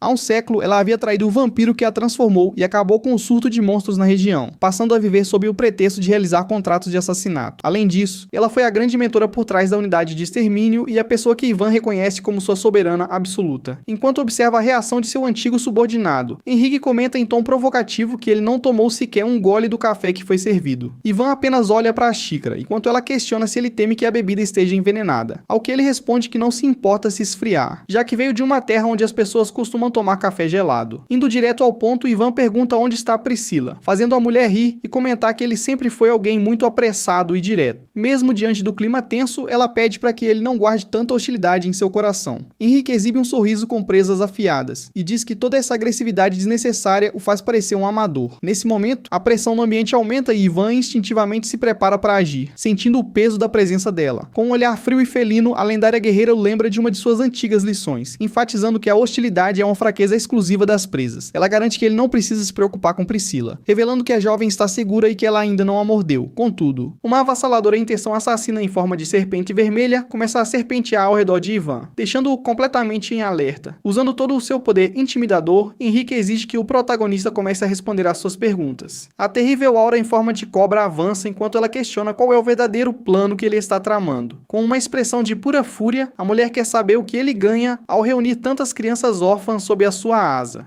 Em seus pensamentos, Henrique recorda que achou até simpática a ideia de Ivan acolher um órfão após se aposentar dos campos de batalha. No entanto, ela achou uma tremenda audácia ele enviar uma agente tão bem treinada em técnicas de emboscada para o território dela logo após 2 anos, parecendo uma provocação deliberada de que ele abriria uma escola de assassinos bem na sua porta. Para ela, aquela atitude de Ivan parecia nada menos que uma clara declaração de guerra. Ela o encara profundamente, demonstrando estar levando aquela situação muito a sério. Nisso, ela faz uma careta emburrada e diz de forma dramática que ficou profundamente magoada com a atitude dele. Além disso, Henrique secretamente detesta aquela barba enorme e se pergunta por que ele resolveu usar um disfarce tão antigo e ultrapassado que seria incapaz de enganar qualquer pessoa. Ela achava que eles poderiam ter uma conversa pacífica, mas a postura rígida e protetora dele deixa claro que ele mataria qualquer um que ousasse tocar em suas crianças. Sentindo a tensão, Ivan tenta organizar os seus pensamentos para decidir o quanto ele realmente deve revelar para ela sobre a sua missão. Ele se lembra de que 4 anos após a queda do Rei Demônio, o reino de Krasilov parecia viver em perfeita paz aos olhos do povo. Porém, os bastidores do reino estavam divididos em uma disputa feroz pelo poder entre o príncipe herdeiro, que desejava iniciar novas guerras, e a princesa Elisaveta, que buscava manter a paz interna a todo custo. Para evitar o pior, a princesa chegou a convocar agentes veteranos que haviam forjado as próprias mortes para proteger secretamente os jovens influentes que ingressariam na academia. Sendo ele mesmo um desses agentes reativados, Ivan acha um absurdo ser questionado sobre o que está tramando. Ele sabe que Henrique deveria estar ciente de que ele apenas cumpre as ordens de Elisaveta, o que o faz suspeitar se a sua antiga mestre mudou de lado na disputa real. Com isso, o protagonista começa a considerar a terrível possibilidade de que aquela mulher poderosa tenha se aliado ao príncipe herdeiro. A tensão entre os dois gigantes atinge o ápice enquanto ambos se encaram, incapazes de compreender as verdadeiras intenções um do outro. Tentando resolver a situação pelo diálogo, Ivan menciona que soube que ela está criando uma nova discípula que ingressará na Universidade de Saint-Yansk. Henrique apenas escuta com um sorriso misterioso, soltando um suspiro debochado logo em seguida. Ele explica que seu cliente demonstrou grande interesse na jovem e que seria uma perda imensa para a nação caso algo acontecesse com ela. Ivan revela que recebeu a missão de cuidar pessoalmente da segurança dessa discípula, esperando que Henrique entenda o recado caso ainda apoie a princesa. Mas a sua tentativa de diplomacia falha miseravelmente, pois Henrique interpreta aquelas palavras como uma ameaça direta de que ele descobriu a identidade de sua discípula e pretende transformá-la em alvo. Enquanto o protagonista respira aliviado, achando que foi claro, a mulher explode de fúria ao pensar que ele está ameaçando a sua querida aprendiz, completamente descontrolada. Henrique se vira para a porta e grita pelo nome de Lucia, para que ela entre na sala, e imediatamente. Uma voz alegre responde ao chamado e a porta se abre de prontidão. A jovem Lucia entra no recinto fazendo uma reverência respeitosa e cumprimenta Ivan, comentando que já ouviu falar muito sobre ele. Ao observar a garota, Ivan percebe que ela é uma humana comum e se pergunta se ela tem consciência da verdadeira raça de sua mentora, como se lesse os pensamentos dele. Lucia declara com um grande sorriso orgulhoso que a sua amada mestra é uma humana maravilhosa. Ela continua elogiando Henrique com entusiasmo, afirmando que apesar de sua mentora ter uma dieta um tanto peculiar, ela é uma verdadeira heroína, que protege a nação com muita humanidade diante de tanta inocência e absurdos ditos pela garota. Ivan e Henrique apenas a encaram em um silêncio constrangedor. Ivan pondera sobre como a atitude hostil do reino contra não-humanos após a guerra torna a mentalidade pura e aberta daquela jovem algo extremamente raro. Henrique sente um imenso orgulho de sua discípula, considerando-a a pessoa mais preciosa de sua vida, e um presente valioso de seus anos tardios. É justamente por esse amor à garota que a mestre libera a sua aura de combate de forma assustadora, afirmando que realmente não gostaria de ter que matar Ivan ali mesmo. Sem recuar, o protagonista saca o seu machado de combate, ao perceber que o confronto físico será inevitável. Ele afirma que se ela realmente escolheu se aliar aos inimigos da princesa, ele colocará suas memórias em jogo para descobrir onde reside a lealdade dela. As duas forças colossais entram em rota de colisão, enquanto Ivan exige saber que tipo de recompensa o príncipe Alexandre ofereceu para conseguir o apoio dela. Surpresa com a acusação, Henrique desativa a sua postura de combate e pergunta se não era o próprio Ivan quem tinha se aliado a Alexander. O protagonista fica completamente confuso com a resposta e afirma categoricamente que nunca sequer encontrou aquele homem em toda a sua vida. Um silêncio sepulcral e extremamente constrangedor se instala na sala de jantar, enquanto os dois guerreiros tentam processar o mal-entendidos. No fim das contas, a situação inteira se transforma em uma grande cena de confusão, deixando até a jovem Lucia totalmente sem entender o que está acontecendo ali, completamente exausta com a situação. Henrique lamenta que as conversas com ele sempre sejam tão difíceis, e brinca que Deus poderia ter lhe dado um pouco mais de eloquência, o que faz Ivan discordar imediatamente de sua mestre. Para piorar a dinâmica, a jovem Lúcia se intromete com um sorriso empolgado e diz que acha que os dois formam um casal maravilhoso, deixando a sua mentora furiosa. Após o fim daquela imensa tensão, Ivan se senta e pensa que esse tipo de estresse quase justificaria cobrar horas extras de trabalho da princesa Elisaveta. Mas, de qualquer forma, ele respira aliviado ao perceber que o seu principal problema ali foi resolvido com sucesso. Ele sabe que, mesmo que os eventos futuros sigam o seu rumo, a discípula de Henrique estará segura, já que a própria mentora fará de tudo para protegê-la. Assim, temos as apresentações completas da jovem Lucia, futura caloura da Universidade de Saint-Yansk, e de sua poderosa mestre, Henrique. Ao observar o comportamento das duas, o protagonista percebe que a relação delas se assemelha muito mais à de mãe e filha do que de mestre e discípula, concluindo que aquela reunião bizarra acabou terminando bem.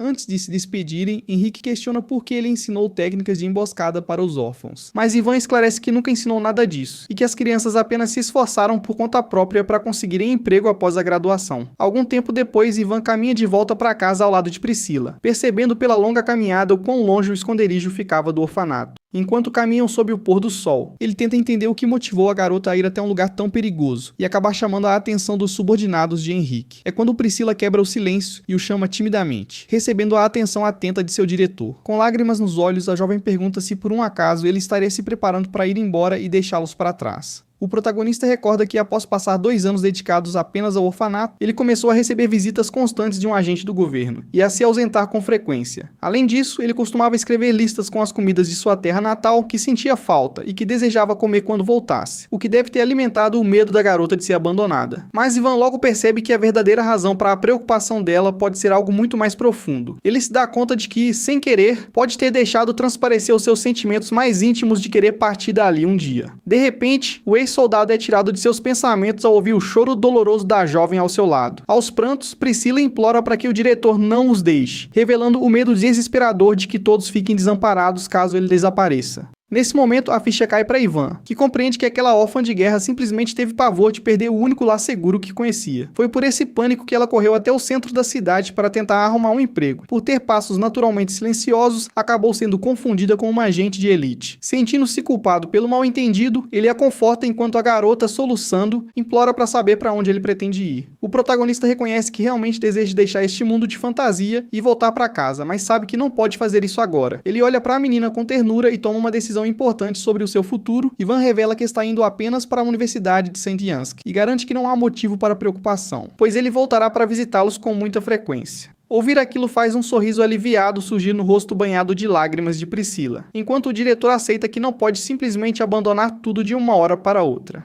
Afinal de contas, ele dedicou esforço e carinho demais na construção do orfanato Santa Vassilisha, estimando que precisará de cerca de 3 anos para concluir todas as suas obrigações por lá. Enquanto isso, a notícia de que o exame de admissão para a difícil Universidade de Saint-Yansk ocorrerá em novembro começa a se espalhar entre os jovens. Com um sorriso astuto, Priscila percebe que, se todos eles conseguirem passar na prova, poderão se reencontrar com seu amado diretor em apenas 1 ano. Ela reúne os outros órfãos do orfanato e explica que as regras do jogo continuam as mesmas de antes. Eles devem agir sem que o diretor desconfie de nada. Apoiando as mãos na mesa com determinação, ela reforça que eles precisam fazer tudo em absoluto segredo para não serem descobertos por ele. Com isso, uma disputa interna é declarada entre os grupos de órfãos do orfanato Santa Vassilisha, onde o lado que conseguir a admissão na prestigiada academia será o grande vencedor. Todos os jovens entram de cabeça em uma rotina intensa de estudos para o vestibular, enquanto Ivan observa tudo de longe, satisfeito ao ver que as coisas parecem estar correndo muito bem. Dessa forma, a primeira parte do plano é concluída com sucesso ao garantir a segurança de Exídice, a herdeira do bárbaro Einar. O mesmo ocorre com a jovem Lucia, a dedicada discípula da lendária vampira Henrique, que também está garantida na instituição. Porém, o trabalho do protagonista está longe de terminar,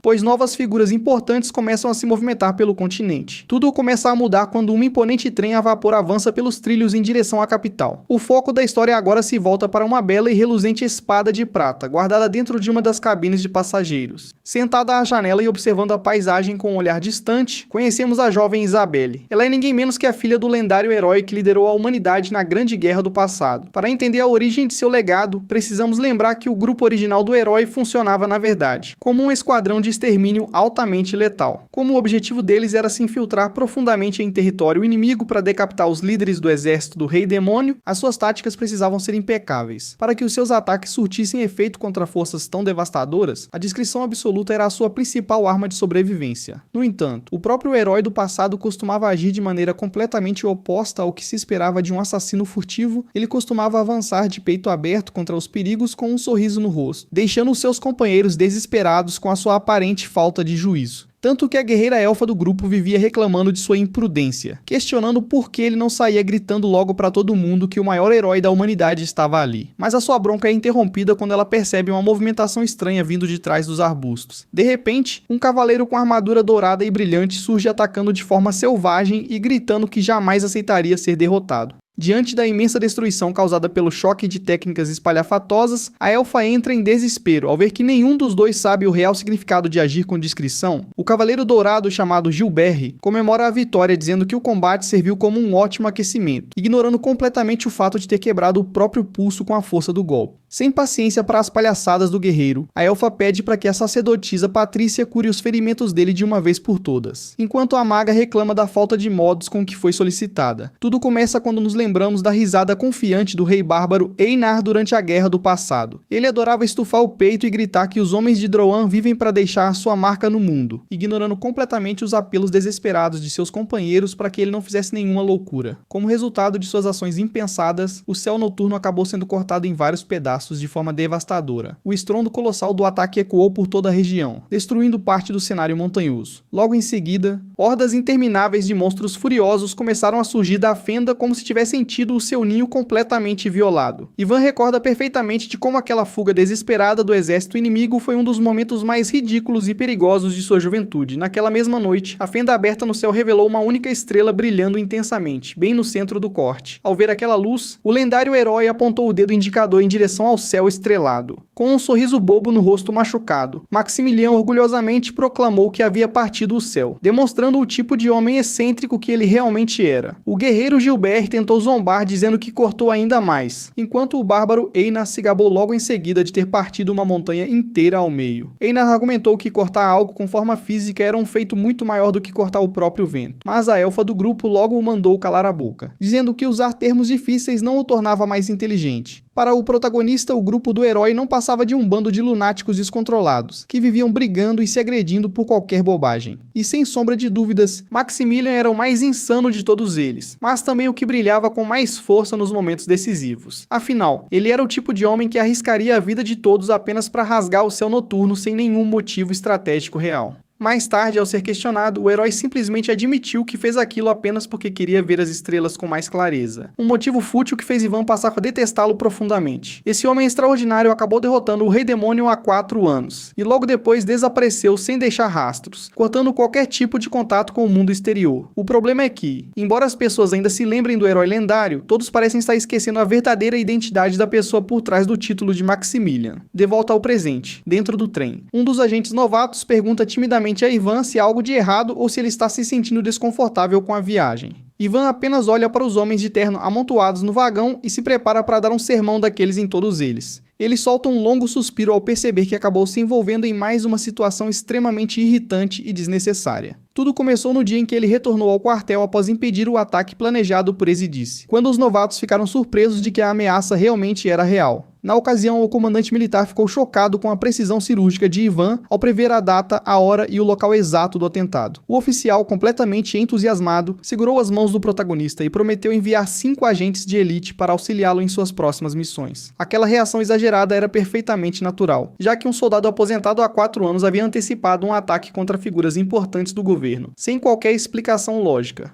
Ivan sabia que havia deduzido o evento apenas usando clichês de romances que conhecia, mas para os olhos dos militares parecia que ele comandava uma rede secreta de inteligência internacional extremamente poderosa. Embora soubesse que a falta de explicações traria problemas no futuro, ele decidiu manter o segredo, pois acreditava que a verdadeira autoridade de um homem reside no mistério que o cerca. Porém, o resultado direto daquela sua postura misteriosa acabou se voltando contra ele mesmo de uma forma bastante cômica. Ele acabou recebendo a indesejada escolta daqueles 5 agentes desastrados que, na verdade, estavam ali apenas para vigiar os seus passos de perto, incapazes de suportar mais aquela situação ridícula. Ivan questiona por que agentes secretos de inteligência estariam usando ternos idênticos, como se fossem um uniforme escolar. Ele aponta que mesmo com o vagão do trem praticamente vazio, todos eles resolveram se sentar colados uns nos outros, o que chamaria a atenção de qualquer pessoa comum. O veterano lamenta que espiões do governo sejam tão amadores e despreparados, deixando os novatos visivelmente suados e constrangidos com o sermão, com um olhar assustador e uma aura sombria. Ivan começa a contar histórias de sua juventude para dar uma lição inesquecível de sobrevivência aos rapazes. Enquanto isso, a fumaça preta continua saindo da chaminé da locomotiva que corta os campos em alta velocidade. As rodas de ferro do trem giram rapidamente enquanto a viagem se aproxima de seu destino final. Assim que a viagem termina e o trem atraca na estação, os 18 agentes se curvam profundamente em sinal de absoluto respeito ao se despedirem de Ivan. O protagonista mantém a sua postura severa enquanto relembra os princípios rígidos de ocultação e determinação da unidade de extermínio, que ensinou a eles durante a viagem. Os novatos se afastam trêmulos e exaustos, comentando entre si que o tenente-coronel Dmitri mentiu ao dizer que o veterano era um homem silencioso, já que ele passou 18 horas seguidas falando sem parar. Ivan observa os rapazes correndo desesperados para longe, satisfeito por finalmente ter conseguido se livrar da vigilância deles. Ele deduz que Dmitri os enviou para espioná-lo, mas aproveitou a oportunidade para dar um treinamento intensivo aos garotos e, de quebra, arrumar uma desculpa para que eles batessem em retirada por conta própria. Nesse momento, ele se lembra da ordem de proteger Oscar, o jovem filho do Cavaleiro Dourado Gilbert. Ele conclui que livrar-se dos espiões do governo e focar na segurança dos descendentes dos heróis foi como matar 2 coelhos com uma cajadada só. É quando Ivan avista a jovem Isabelle caminhando pela plataforma da estação carregando uma mala de viagem. Ela passa pelo corredor do vagão com uma expressão séria e focada, sem notar a presença do protagonista. Já acomodada em sua cabine particular, a garota apoia o rosto na mão enquanto observa a paisagem através da janela de vidro.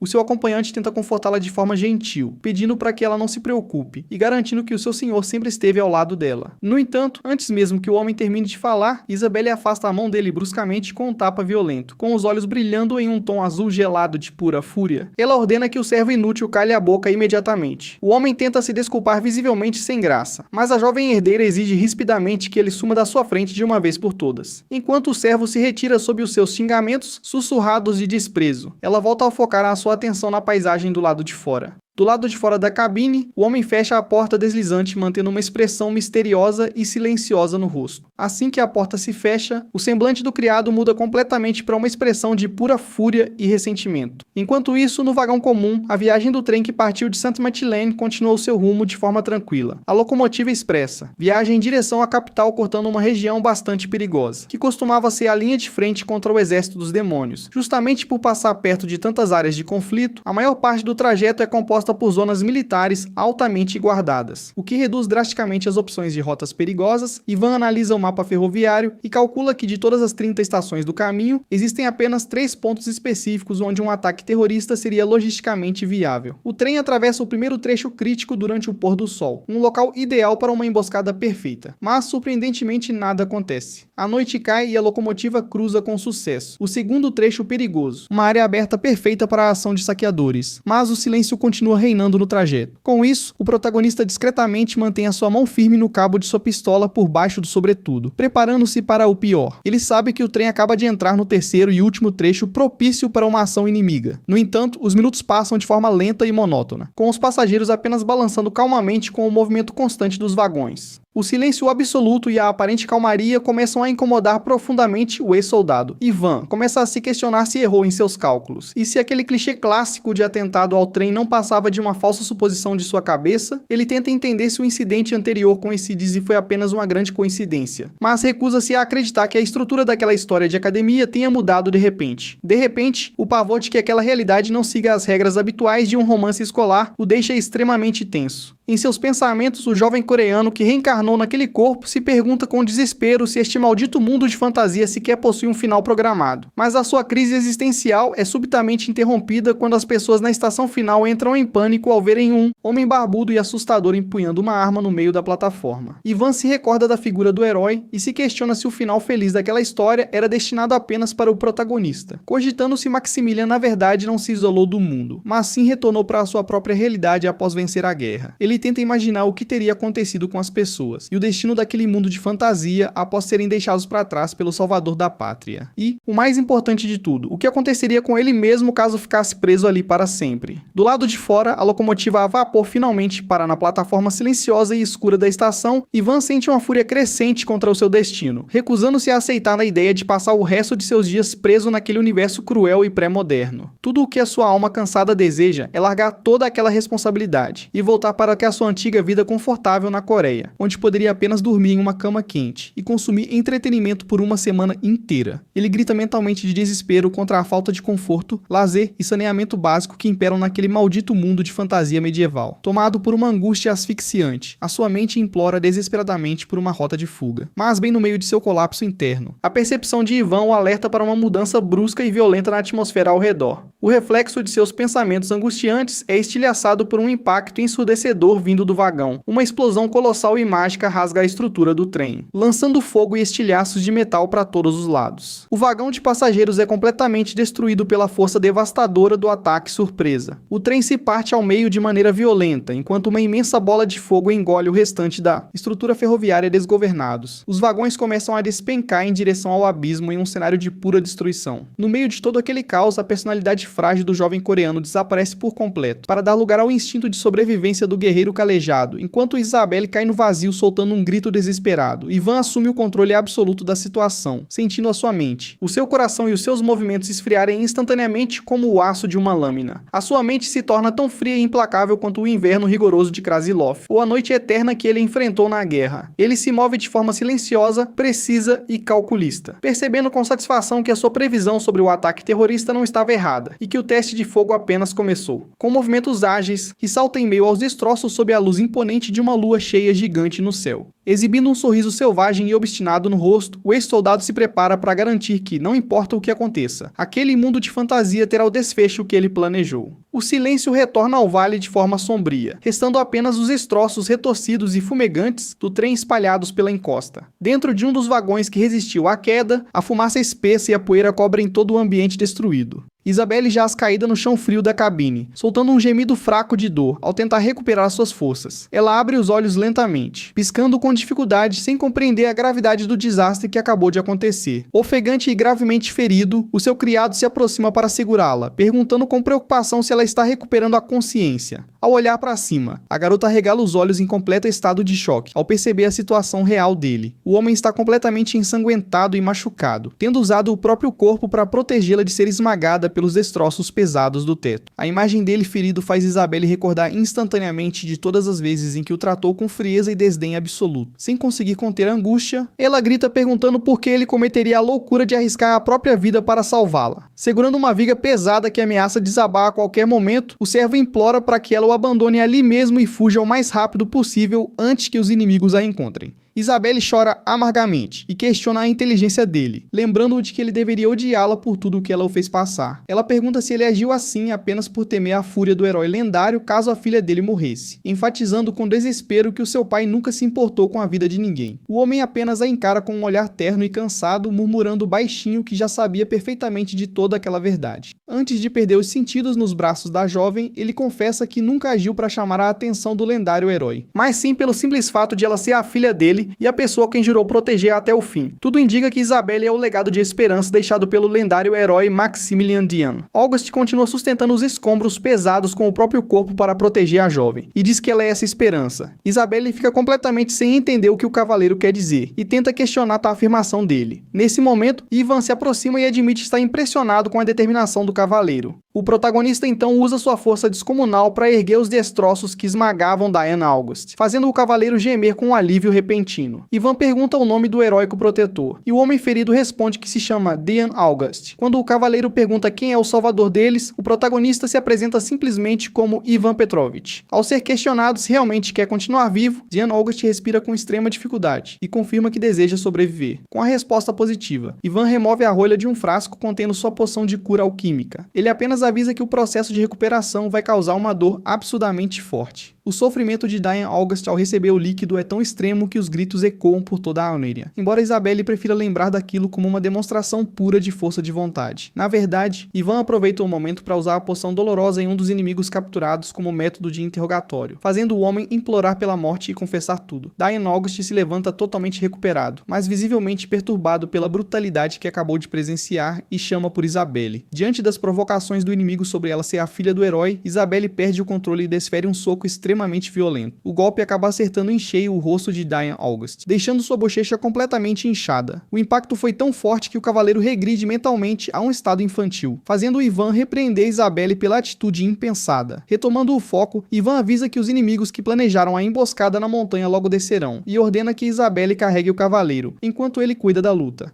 Isabelle desembainha sua espada e insiste que também tem condições de batalhar. Apesar de sua postura firme, as mãos da garota tremem violentamente ao segurar o cabo da arma. Ivan reconhece a aptidão dela, mas garante que não será necessário que ela lute, o que deixa Isabelle irritada com a aparente informalidade dele. Ao notar que a personalidade da garota lembra muito mais a da mãe do que a do pai, Ivan acaba soltando esse comentário em voz alta, despertando a curiosidade de Isabelle sobre o passado dele com sua família. Ele desconversa sobre o assunto e instrui os sobreviventes a acenderem uma fogueira, usando os assentos do trem para resistirem ao frio rigoroso da noite, mesmo sob o risco de atrair os inimigos. Diante do questionamento sobre a segurança do grupo, o protagonista afirma que eles não precisam se preocupar com isso, fazendo Isabelle questionar se ele realmente pretende enfrentar o perigo sozinho sem sequer conhecer os adversários. Ivan responde calmamente que a identidade dos inimigos também não é um problema com o qual ela deva se ocupar. Ele reforça que ela simplesmente deve focar em manter os sobreviventes em segurança e deixar o resto sob sua responsabilidade. A doutrina tática que Ivan segue ensina que em combate é preciso sempre presumir o pior cenário possível para agir da melhor forma. Embora pareça um conselho óbvio na teoria, o verdadeiro peso dessa regra só se revela no calor de uma batalha real. Um oponente inteligente sempre buscará a estratégia mais incômoda e difícil de ser neutralizada pelos sobreviventes. Após o descarrilamento do trem, o plano padrão dos perseguidores seria caçar as vítimas sobreviventes, enquanto elas tentassem fugir desesperadamente pela floresta, sabendo que ser emboscado durante a fuga é o pior cenário. A contra-estratégia perfeita de Ivan consiste em fazer os alvos ficarem exatamente onde possam ser vistos com facilidade. Ao avistar o fogo, os inimigos são forçados a interromper a busca dispersa para concentrar suas forças em um cerco fechado ao redor do acampamento. É justamente nesse instante, enquanto os adversários se reorganizam para cercar o alvo exposto, que Ivan entra em ação com sua jogada principal.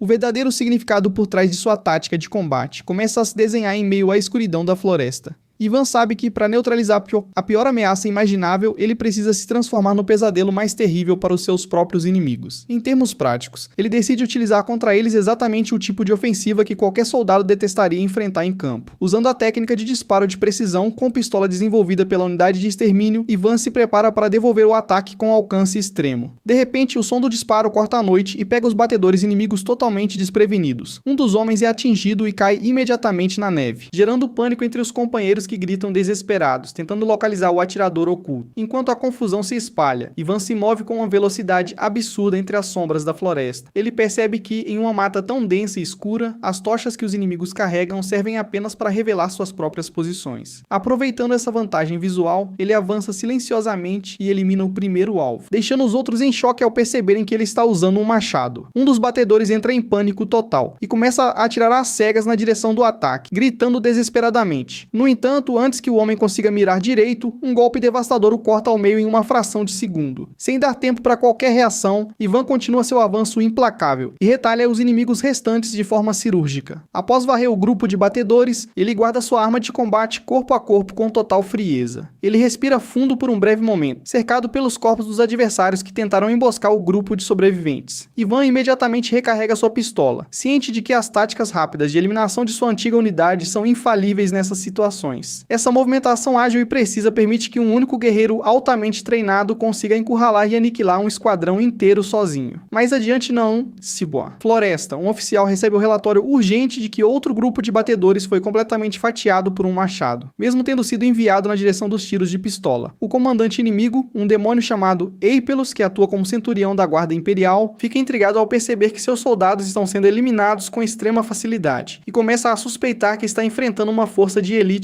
altamente especializada. O silêncio da noite é quebrado por disparos distantes que vêm primeiro do oeste e logo em seguida do norte, chamando a atenção do líder inimigo. Eipelos percebe que os tiros estão se aproximando lentamente da sua posição atual e começa a se perguntar se o invasor realmente sabe onde eles estão escondidos. Decidido a testar a situação, ele pega a arma da mão de um de seus soldados sem dar muitas explicações. Nisso, Eipelos aponta para o alto e faz um único disparo, deixando seu subordinado completamente surpreso sem entender o motivo daquilo. Com um olhar furioso, o comandante conclui que o inimigo que está causando todo aquele barulho é na verdade uma única pessoa. O soldado acha aquilo impossível, já que eles ouviram claramente vários tiros vindos de direções diferentes, mas o líder se irrita com a lentidão do rapaz para entender o óbvio. é que na verdade várias cordas finas de armadilhas estavam espalhadas pelo chão da floresta escura, esperando apenas que alguém pisasse nelas. Assim que os soldados do grupo de busca tropeçavam nos fios, as armas amarradas nas árvores disparavam sozinhas, revelando que tudo não passava de uma grande armadilha. Apelos grita furioso, explicando que cada um daqueles tiros que eles ouviram vinha das armas dos seus próprios homens caindo na armadilha do invasor. Ao ouvir isso, o subordinado fica completamente paralisado e começa a suar frio com a astúcia do inimigo. Enquanto eles tentavam entender o que estava acontecendo, Ivan Petrovich se movia como uma sombra pela floresta, eliminando os batedores um por um sem dar chance de reação. Apelos então deduz o plano genial de Ivan, percebendo que o primeiro disparo serviu apenas para testar se ele conseguia usar a percepção da linha de fogo, e que os tiros seguintes foram só uma isca para atrair o grupo de busca para uma armadilha mortal. O soldado se pergunta se um plano tão brilhante poderia realmente ter sido orquestrado por Isabelle, a filha do lendário herói, o que deixa o comandante pensativo. Pelo se lembra do poder absurdo e monstruoso que o herói Maximilian possuía no passado, reconhecendo que se Isabelle tivesse herdado metade daquela força, ela já seria um verdadeiro monstro. Sem perder mais tempo, ele ordena que todos os soldados restantes se reúnam imediatamente para capturar aquele maldito na floresta. Mas, para a surpresa de seu subordinado, o comandante avisa que irá caçar e se mover de forma totalmente separada do resto das tropas. Enquanto isso, mais um disparo ecoa pela escuridão da noite, espantando as aves que descansavam nas árvores. No acampamento, o pânico toma conta dos sobreviventes ao redor da fogueira, com vários deles chorando e temendo que todos vão morrer ali mesmo. Diana August está completamente fora de si, balbuciando coisas sem sentido sobre vagalumes brilhantes, enquanto Isabelle tenta desesperadamente fazer o cavaleiro recuperar a sanidade. É nesse momento que a jovem arregala os olhos ao sentir uma presença intimidadora se aproximando do local. Apelos surge calmamente das sombras da floresta, fazendo com que os sobreviventes fiquem em alerta máximo ao redor do fogo. O imponente guerreiro se apresenta formalmente como um antigo centurião da infantaria da Guarda Imperial de Apelos. Ele encara Isabelle fixamente e pergunta se ela é mesmo a filha do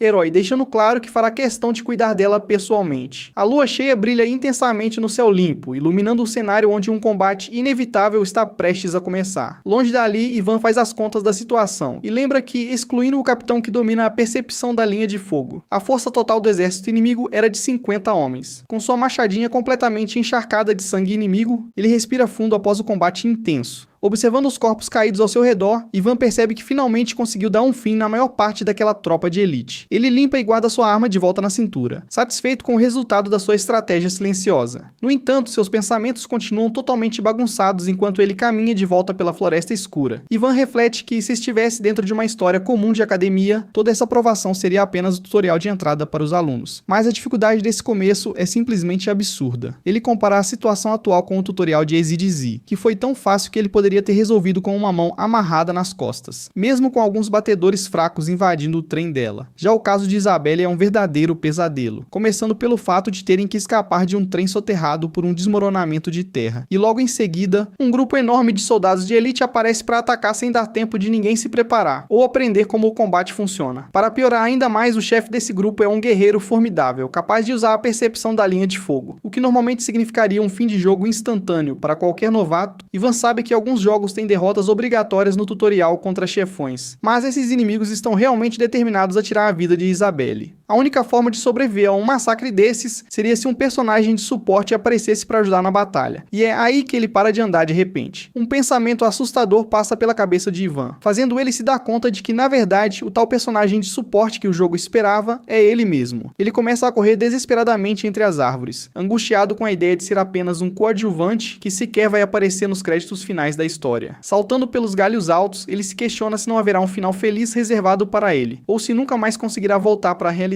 Ao parar para recuperar o fôlego, Ivan foca nos dois maiores problemas do momento: descobrir por que a dificuldade do tutorial saiu tanto do controle, e se Isabelle vai mesmo morrer caso ele não interfira. Com o rosto sujo de sangue e um olhar determinado, ele decide que só existe uma maneira de descobrir a resposta. Subindo no topo de uma grande árvore, Ivan observa de longe o brilho da fogueira do acampamento onde Isabelle está encurralada. Lá embaixo, Apelo saca sua espada pesada diante de Isabelle, zombando do fato de ter feito preparativos tão minuciosos apenas por ela ser a herdeira do herói. Com um sorriso sádico e confiante no rosto, o comandante diz sem rodeios que ela é extremamente fraca. Mesmo trêmula e desgastada, Isabelle empunha sua espada e se prepara para o pior, enquanto Ivan, observando de longe, pensa que não deve agir mesmo se ela acabar morrendo ali. Escondido nas sombras das árvores, ele reafirma para si mesmo que, sob nenhuma circunstância, irá interferir na luta dela. Com um grito de guerra, Isabelle avança com tudo contra o inimigo, e os dois começam a trocar golpes rápidos que fazem faíscas voarem pela noite. Apelos bloqueia os ataques dela sem a menor dificuldade. habilidade, ridicularizando o estilo de luta da jovem e dizendo que ela é apenas mais uma daquelas alunas aplicadas que decoram manuais de combate de cabo a rabo.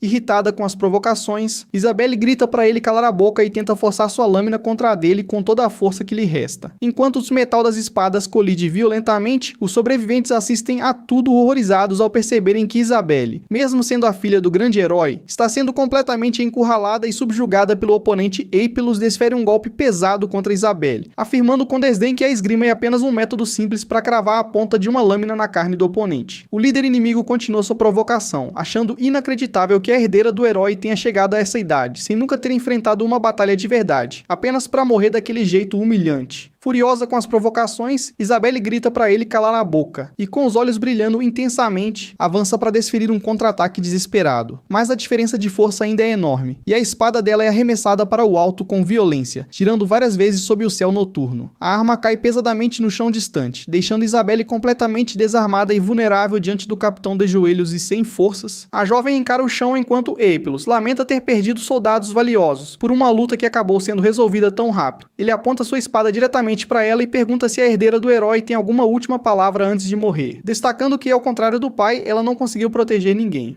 Diante da morte iminente, Isabelle começa a refletir profundamente sobre o peso de carregar o título de filha do herói. É nesse instante que uma voz do passado ecoa em sua mente, aconselhando-a a nunca se esforçar apenas para ser vista como um herói. Ela se lembra de que um herói não é chamado assim por ser o mais forte de todos, mas sim por ser o mais corajoso diante do perigo, enquanto olha para o devastado Dian August ao fundo. A jovem se recorda do solene juramento de cavaleiro feito há mais de uma década, muito antes daquela guerra começar de verdade. Naquela época, os cavaleiros que partiam para o campo de batalha sabiam que não deviam tentar ser heróis, pois era preciso ter total consciência de suas próprias fraquezas. A lembrança da cerimônia de ordenação na catedral mostra que, mesmo tendo perdido a razão e a lucidez no presente, Dian August ainda guarda aquelas palavras sagradas no fundo do coração. Ele ainda recita mentalmente o juramento do reino de Thales, que ordena aos cavaleiros que se coloquem no lugar dos fracos e enxerguem o mundo através dos olhos deles. Isabelle chora baixinho, mas finalmente aceita sua própria realidade e sussurra para si mesma que de fato é alguém muito fraca. Aepilus diz que se ela não tem nada a declarar, então é hora de morrer. Mas a jovem consegue desviar do golpe mortal no último segundo, lembrando-se de que reconhecer a fraqueza é o primeiro passo para resistir, rolando pelo chão gelado. Ela recupera sua espada enquanto mentaliza que a verdadeira razão para empunhar uma arma é fazer o que é certo e proteger os inocentes. Os sobreviventes gritam de desespero ao verem a luta continuar, enquanto Isabelle se fortalece com a ideia de que ajudar os necessitados deve ser algo tão natural quanto estender a mão para quem caiu. Percebendo a mudança drástica de postura da garota, Aepilus avança furioso para colocar um fim definitivo naquele combate. Só que, ao segurar o cabo de sua espada, uma energia misteriosa e brilhante começa a envolver completamente as mãos de Isabelle. Com uma determinação renovada, ela entende que não está de pé ali por pura vaidade ou coragem cega, mas sim pela humildade de aceitar seus limites. Sentindo que fazer o bem é simplesmente o seu dever mais básico, a jovem se prepara para enfrentar o líder inimigo de igual para igual. Com os olhos brilhando em um tom azul místico, ela ergue sua espada disposta a lutar pela causa dos mais fracos. Isabelle salta em direção ao oponente, desferindo golpes rápidos e precisos, que começam a pressionar a defesa de Aepilus. As lâminas se chocam furiosamente na floresta, criando um espetáculo de faíscas enquanto a jovem força o avanço com tudo o que tem, totalmente chocado com a mudança repentina de ritmo e poder da garota. O Capitão Demônio grita sem entender como aquilo é possível. Aproveitando a brecha na guarda do adversário, Isabelle concentra toda a sua energia em um único e decisivo ataque frontal. A lâmina de sua espada corta o ar com uma velocidade impressionante, avançando direto contra o peito do comandante. O golpe certeiro atravessa o corpo de Aepilus de lado a lado sob a luz da lua cheia, espalhando sangue pelo campo de batalha. O capitão cospe sangue e dá uma risada fraca, surpreso com o desfecho inesperado daquele confronto, com dificuldade para se manter em pé. Ele comenta que é uma ironia do destino ter sido perfurado primeiro pelo herói Maximilian e agora pela filha dele.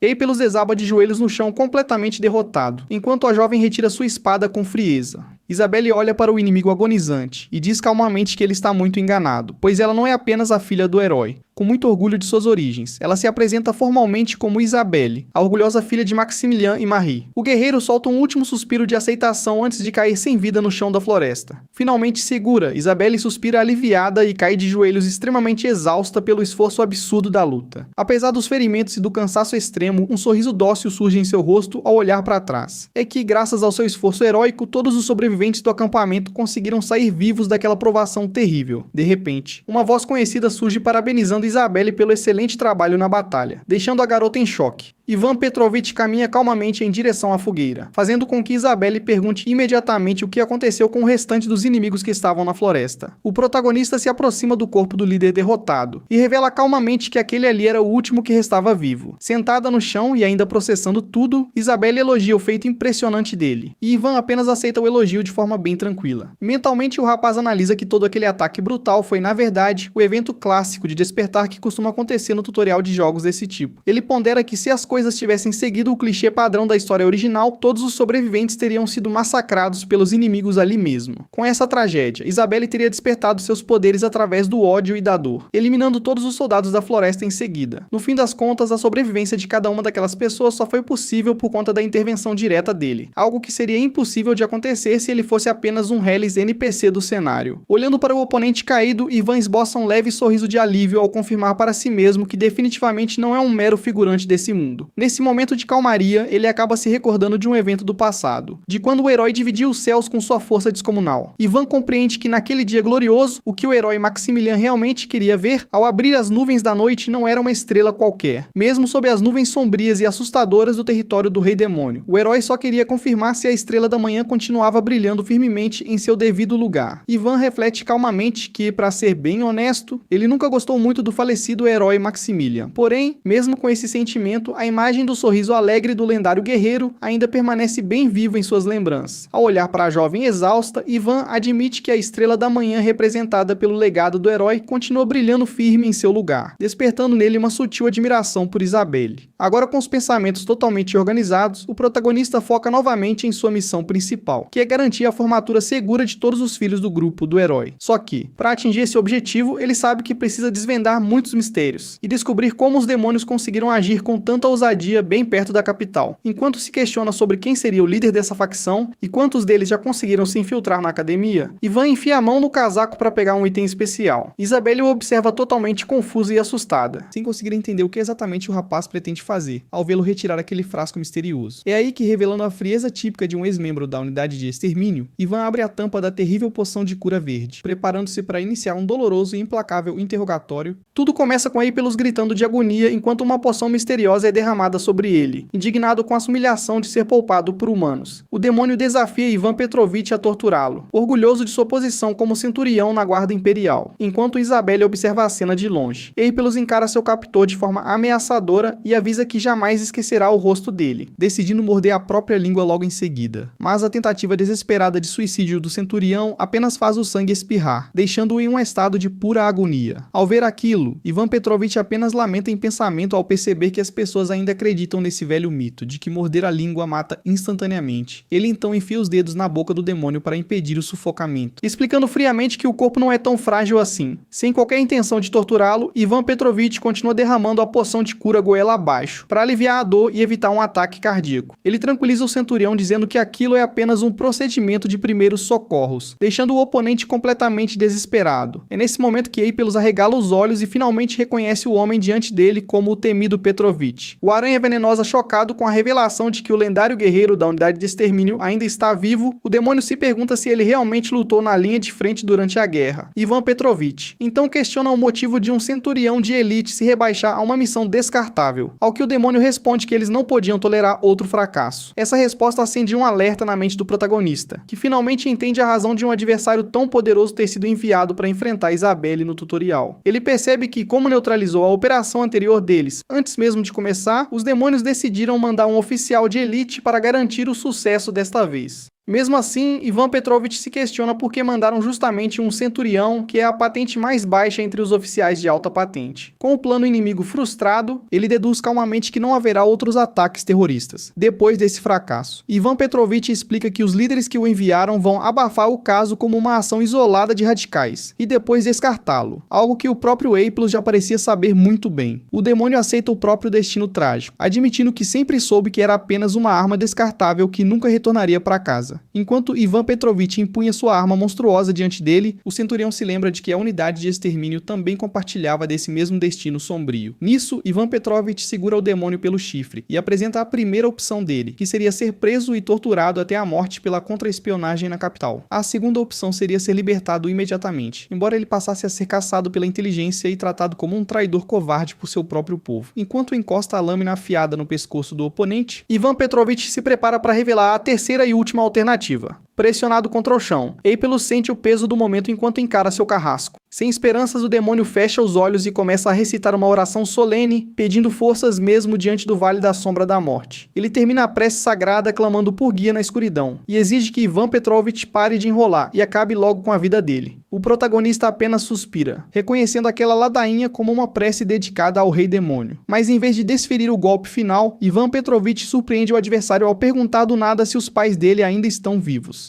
Totalmente confuso com aquela pergunta aleatória, o centurião fica sem palavras quando o guerreiro revela calmamente que administra um orfanato. Ao olhar para o horizonte, Ivan Petrovich se recorda da ordem brutal que recebeu no passado para eliminar os 7 comandantes dragão. Ele lembra que, há 4 anos, quando a unidade de extermínio aceitou aquela missão suicida, quase todos os esquadrões de ataque foram completamente aniquilados. E quando conseguiu voltar vivo daquele massacre, o guerreiro recebeu um pedido especial da princesa Elisaveta. Ela entregou a ele uma dispensa militar e pediu que vivesse de forma pacífica, agindo como se estivesse morto para ficar fora do radar do reino. De volta ao presente, Ivan Petrovich oferece essa mesma chance de sobrevivência ao demônio, dizendo que ele pode deixar o passado de lado e viver esquecido pelo mundo. Eipelo sussurra que não merece uma oportunidade dessas, mas o protagonista rebate, afirmando que todos merecem uma segunda chance, e que a lealdade não precisa definir toda a sua vida. Ele então segura firme um dos chifres do prisioneiro, e se oferece para quebrá-lo, cortando assim o último elo que o prende à sua antiga identidade de demônio. Mas deixa claro que se a morte for realmente o desejo dele, basta avisar para que a lâmina desça um pouco mais em seu pescoço. Com um olhar sério, Ivan Petrovich avisa que aquela é a escolha final para ele decidir se quer viver como um humano ou morrer de forma digna. O silêncio toma conta do local, enquanto Eipelo pondera sobre o próprio destino com a lâmina fria encostada em sua pele. Ele hesita por alguns instantes, suando de nervosismo ao perceber que tem uma verdadeira saída diante de si. Com a voz trêmula, o centurião finalmente se rende e confessa que no fundo ele realmente deseja continuar vivo. Satisfeito com a resposta sincera do inimigo, Ivan Petrovich elogia a decisão inteligente dele de escolher a vida. Pouco tempo depois, o centurião é oficialmente registrado no orfanato Santa Vasilisha, como um órfão de 50 anos de idade. Diante de tudo o que aconteceu, o protagonista começa a refletir sobre sua principal teoria de que este mundo funciona exatamente como uma história de academia. A emboscada contra Isabelle aconteceu exatamente como ele previra, mas sua própria intervenção acabou elevando a dificuldade desse tutorial a níveis extremos. Com isso, ele conclui que os demônios e as outras pessoas desse mundo não são meros personagens programados para seguir um roteiro pré-definido. Sabendo que é impossível prever cada evento futuro, Ivan Petrovich decide que tentar adivinhar tudo é inútil e que ele precisa focar em apenas um objetivo principal. Seu único foco real a partir de agora é garantir que essas crianças sobrevivam intactas até o dia da formatura. Não importa o quanto as coisas saiam do controle. Essa meta continuará firme em sua mente, até ser interrompido por Isabelle, que o chama de forma tímida. A garota pergunta, angustiada ao ver os corpos das vítimas, se aquelas pessoas teriam sobrevivido caso ela não estivesse a bordo daquele trem amaldiçoado. Ele tenta tranquilizá-la dizendo que provavelmente sim, reforçando para si mesmo que aquelas vidas inocentes também eram reais e valiosas. Mas a melancolia logo dá lugar à confusão quando Ivan Petrovich quebra o clima e exige que ela pague 30 mil por ano pelos seus serviços, deixando a jovem sem entender absolutamente nada. Ivan Petrovich se recorda com pesar de que, apenas para abrir caminho para o grupo do herói, incontáveis soldados foram sacrificados ao serem jogados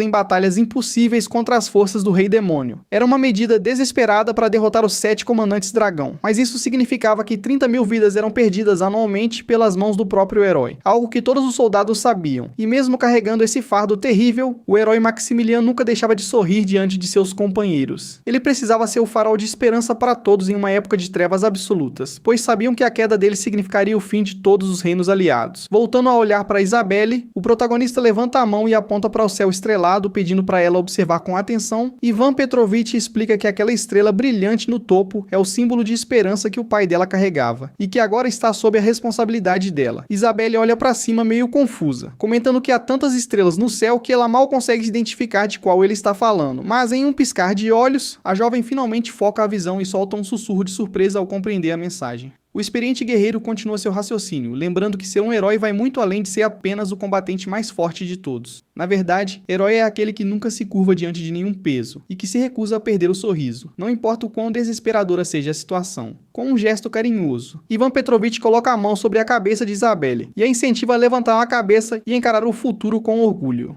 Ele aconselha a garota a viver com gratidão pelos sacrifícios alheios, em vez de carregar culpa, provando ao mundo que a morte daqueles soldados não foi em vão. O protagonista completa dizendo que ela deve brilhar intensamente, exatamente como a estrela da manhã que guia os outros. Isabelle fica com as bochechas coradas diante do carinho inesperado, aceitando o conselho de forma silenciosa e pensativa. Para quebrar o clima tenso, ela pergunta se ele não pensa em raspar aquela barba enorme, mas recebe uma resposta negativa imediata dele. O tempo passa e a cena muda para o final de fevereiro, mostrando a imponente fachada da Universidade de Saint-Yansk, sob um céu limpo. Mesmo no frio do início da primavera, o campus é tomado por calouros entusiasmados que não conseguem esconder a alegria de terem sido admitidos. Enquanto isso, os alunos veteranos observam toda aquela empolgação inocente com olhares de pura pena e cansaço. Tudo parecia ser apenas mais uma cerimônia de abertura comum com os estudantes se reunindo no pátio da academia. Porém, a tranquilidade do início das aulas é interrompida quando uma sombra gigantesca encobre repentinamente toda a universidade. Os jovens olham para o alto em choque total ao avistarem um colossal navio de guerra voador carregando o brasão oficial da nação élfica de Kalion. Enquanto isso, no Palácio Imperial, um assessor corre desesperado pelos corredores gritando que todos estão completamente perdidos. O funcionário invade a sala de reuniões e relata sem fôlego que o navio de guerra de Kalion está pairando bem em cima da capital. Ao ouvir a notícia, a princesa Elisaveta se vira lentamente e avisa que não é cega, e já percebeu a presença da gigantesca ameaça aérea. Com os olhos brilhando em um tom roxo ameaçador, a princesa demonstra uma fúria avassaladora com a audácia dos elfos invasores. De volta ao campus, Ivan Petrovich caminha tranquilamente e torce para que o reino não decida aniquilar os elfos de Kalion, por causa dessa provocação. Ele sabe que a invasão aérea é um protesto dos elfos contra a segurança ineficaz do reino, que quase custou a vida das herdeiras no atentado ao trem. Pensando que Elpíhera, a herdeira elfa, provavelmente está a bordo daquela nave, ele é interrompido por Isabelle, que quer saber mais sobre o trabalho dele na universidade. A garota insiste em adivinhar qual matéria ele leciona, sugerindo que, com as habilidades brutais dele, ele só pode ser um professor de educação física ou de assassinatos. Ivan Petrovich desfaz as expectativas dela ao revelar com toda a calma do mundo que foi contratado apenas como jardineiro, deixando a jovem indignada. Ele então analisa os arredores e confirma a chegada segura da princesa Ezidize, que observa a movimentação com certa timidez. O protagonista também nota a presença de Lucia, a leal aprendiz de Henrique, que já estava na capital e agora se prepara para as aulas. Para completar, ele localiza no meio da multidão o jovem Oscar, filho do lendário cavaleiro Gilbert, que acabou de se juntar ao grupo de calouros satisfeito. Ivan Petrovich constata que todos os descendentes do antigo grupo de heróis finalmente chegaram em segurança à renomada academia. Agora que a cerimônia de abertura vai começar no auditório principal, o experiente guerreiro decide que é hora de se preparar para o que vem a seguir. Afinal de contas, ele sabe muito bem que em histórias ambientadas em academias de magia, a rotina nunca é pacífica por muito tempo. É uma lei universal desse tipo de narrativa que algo completamente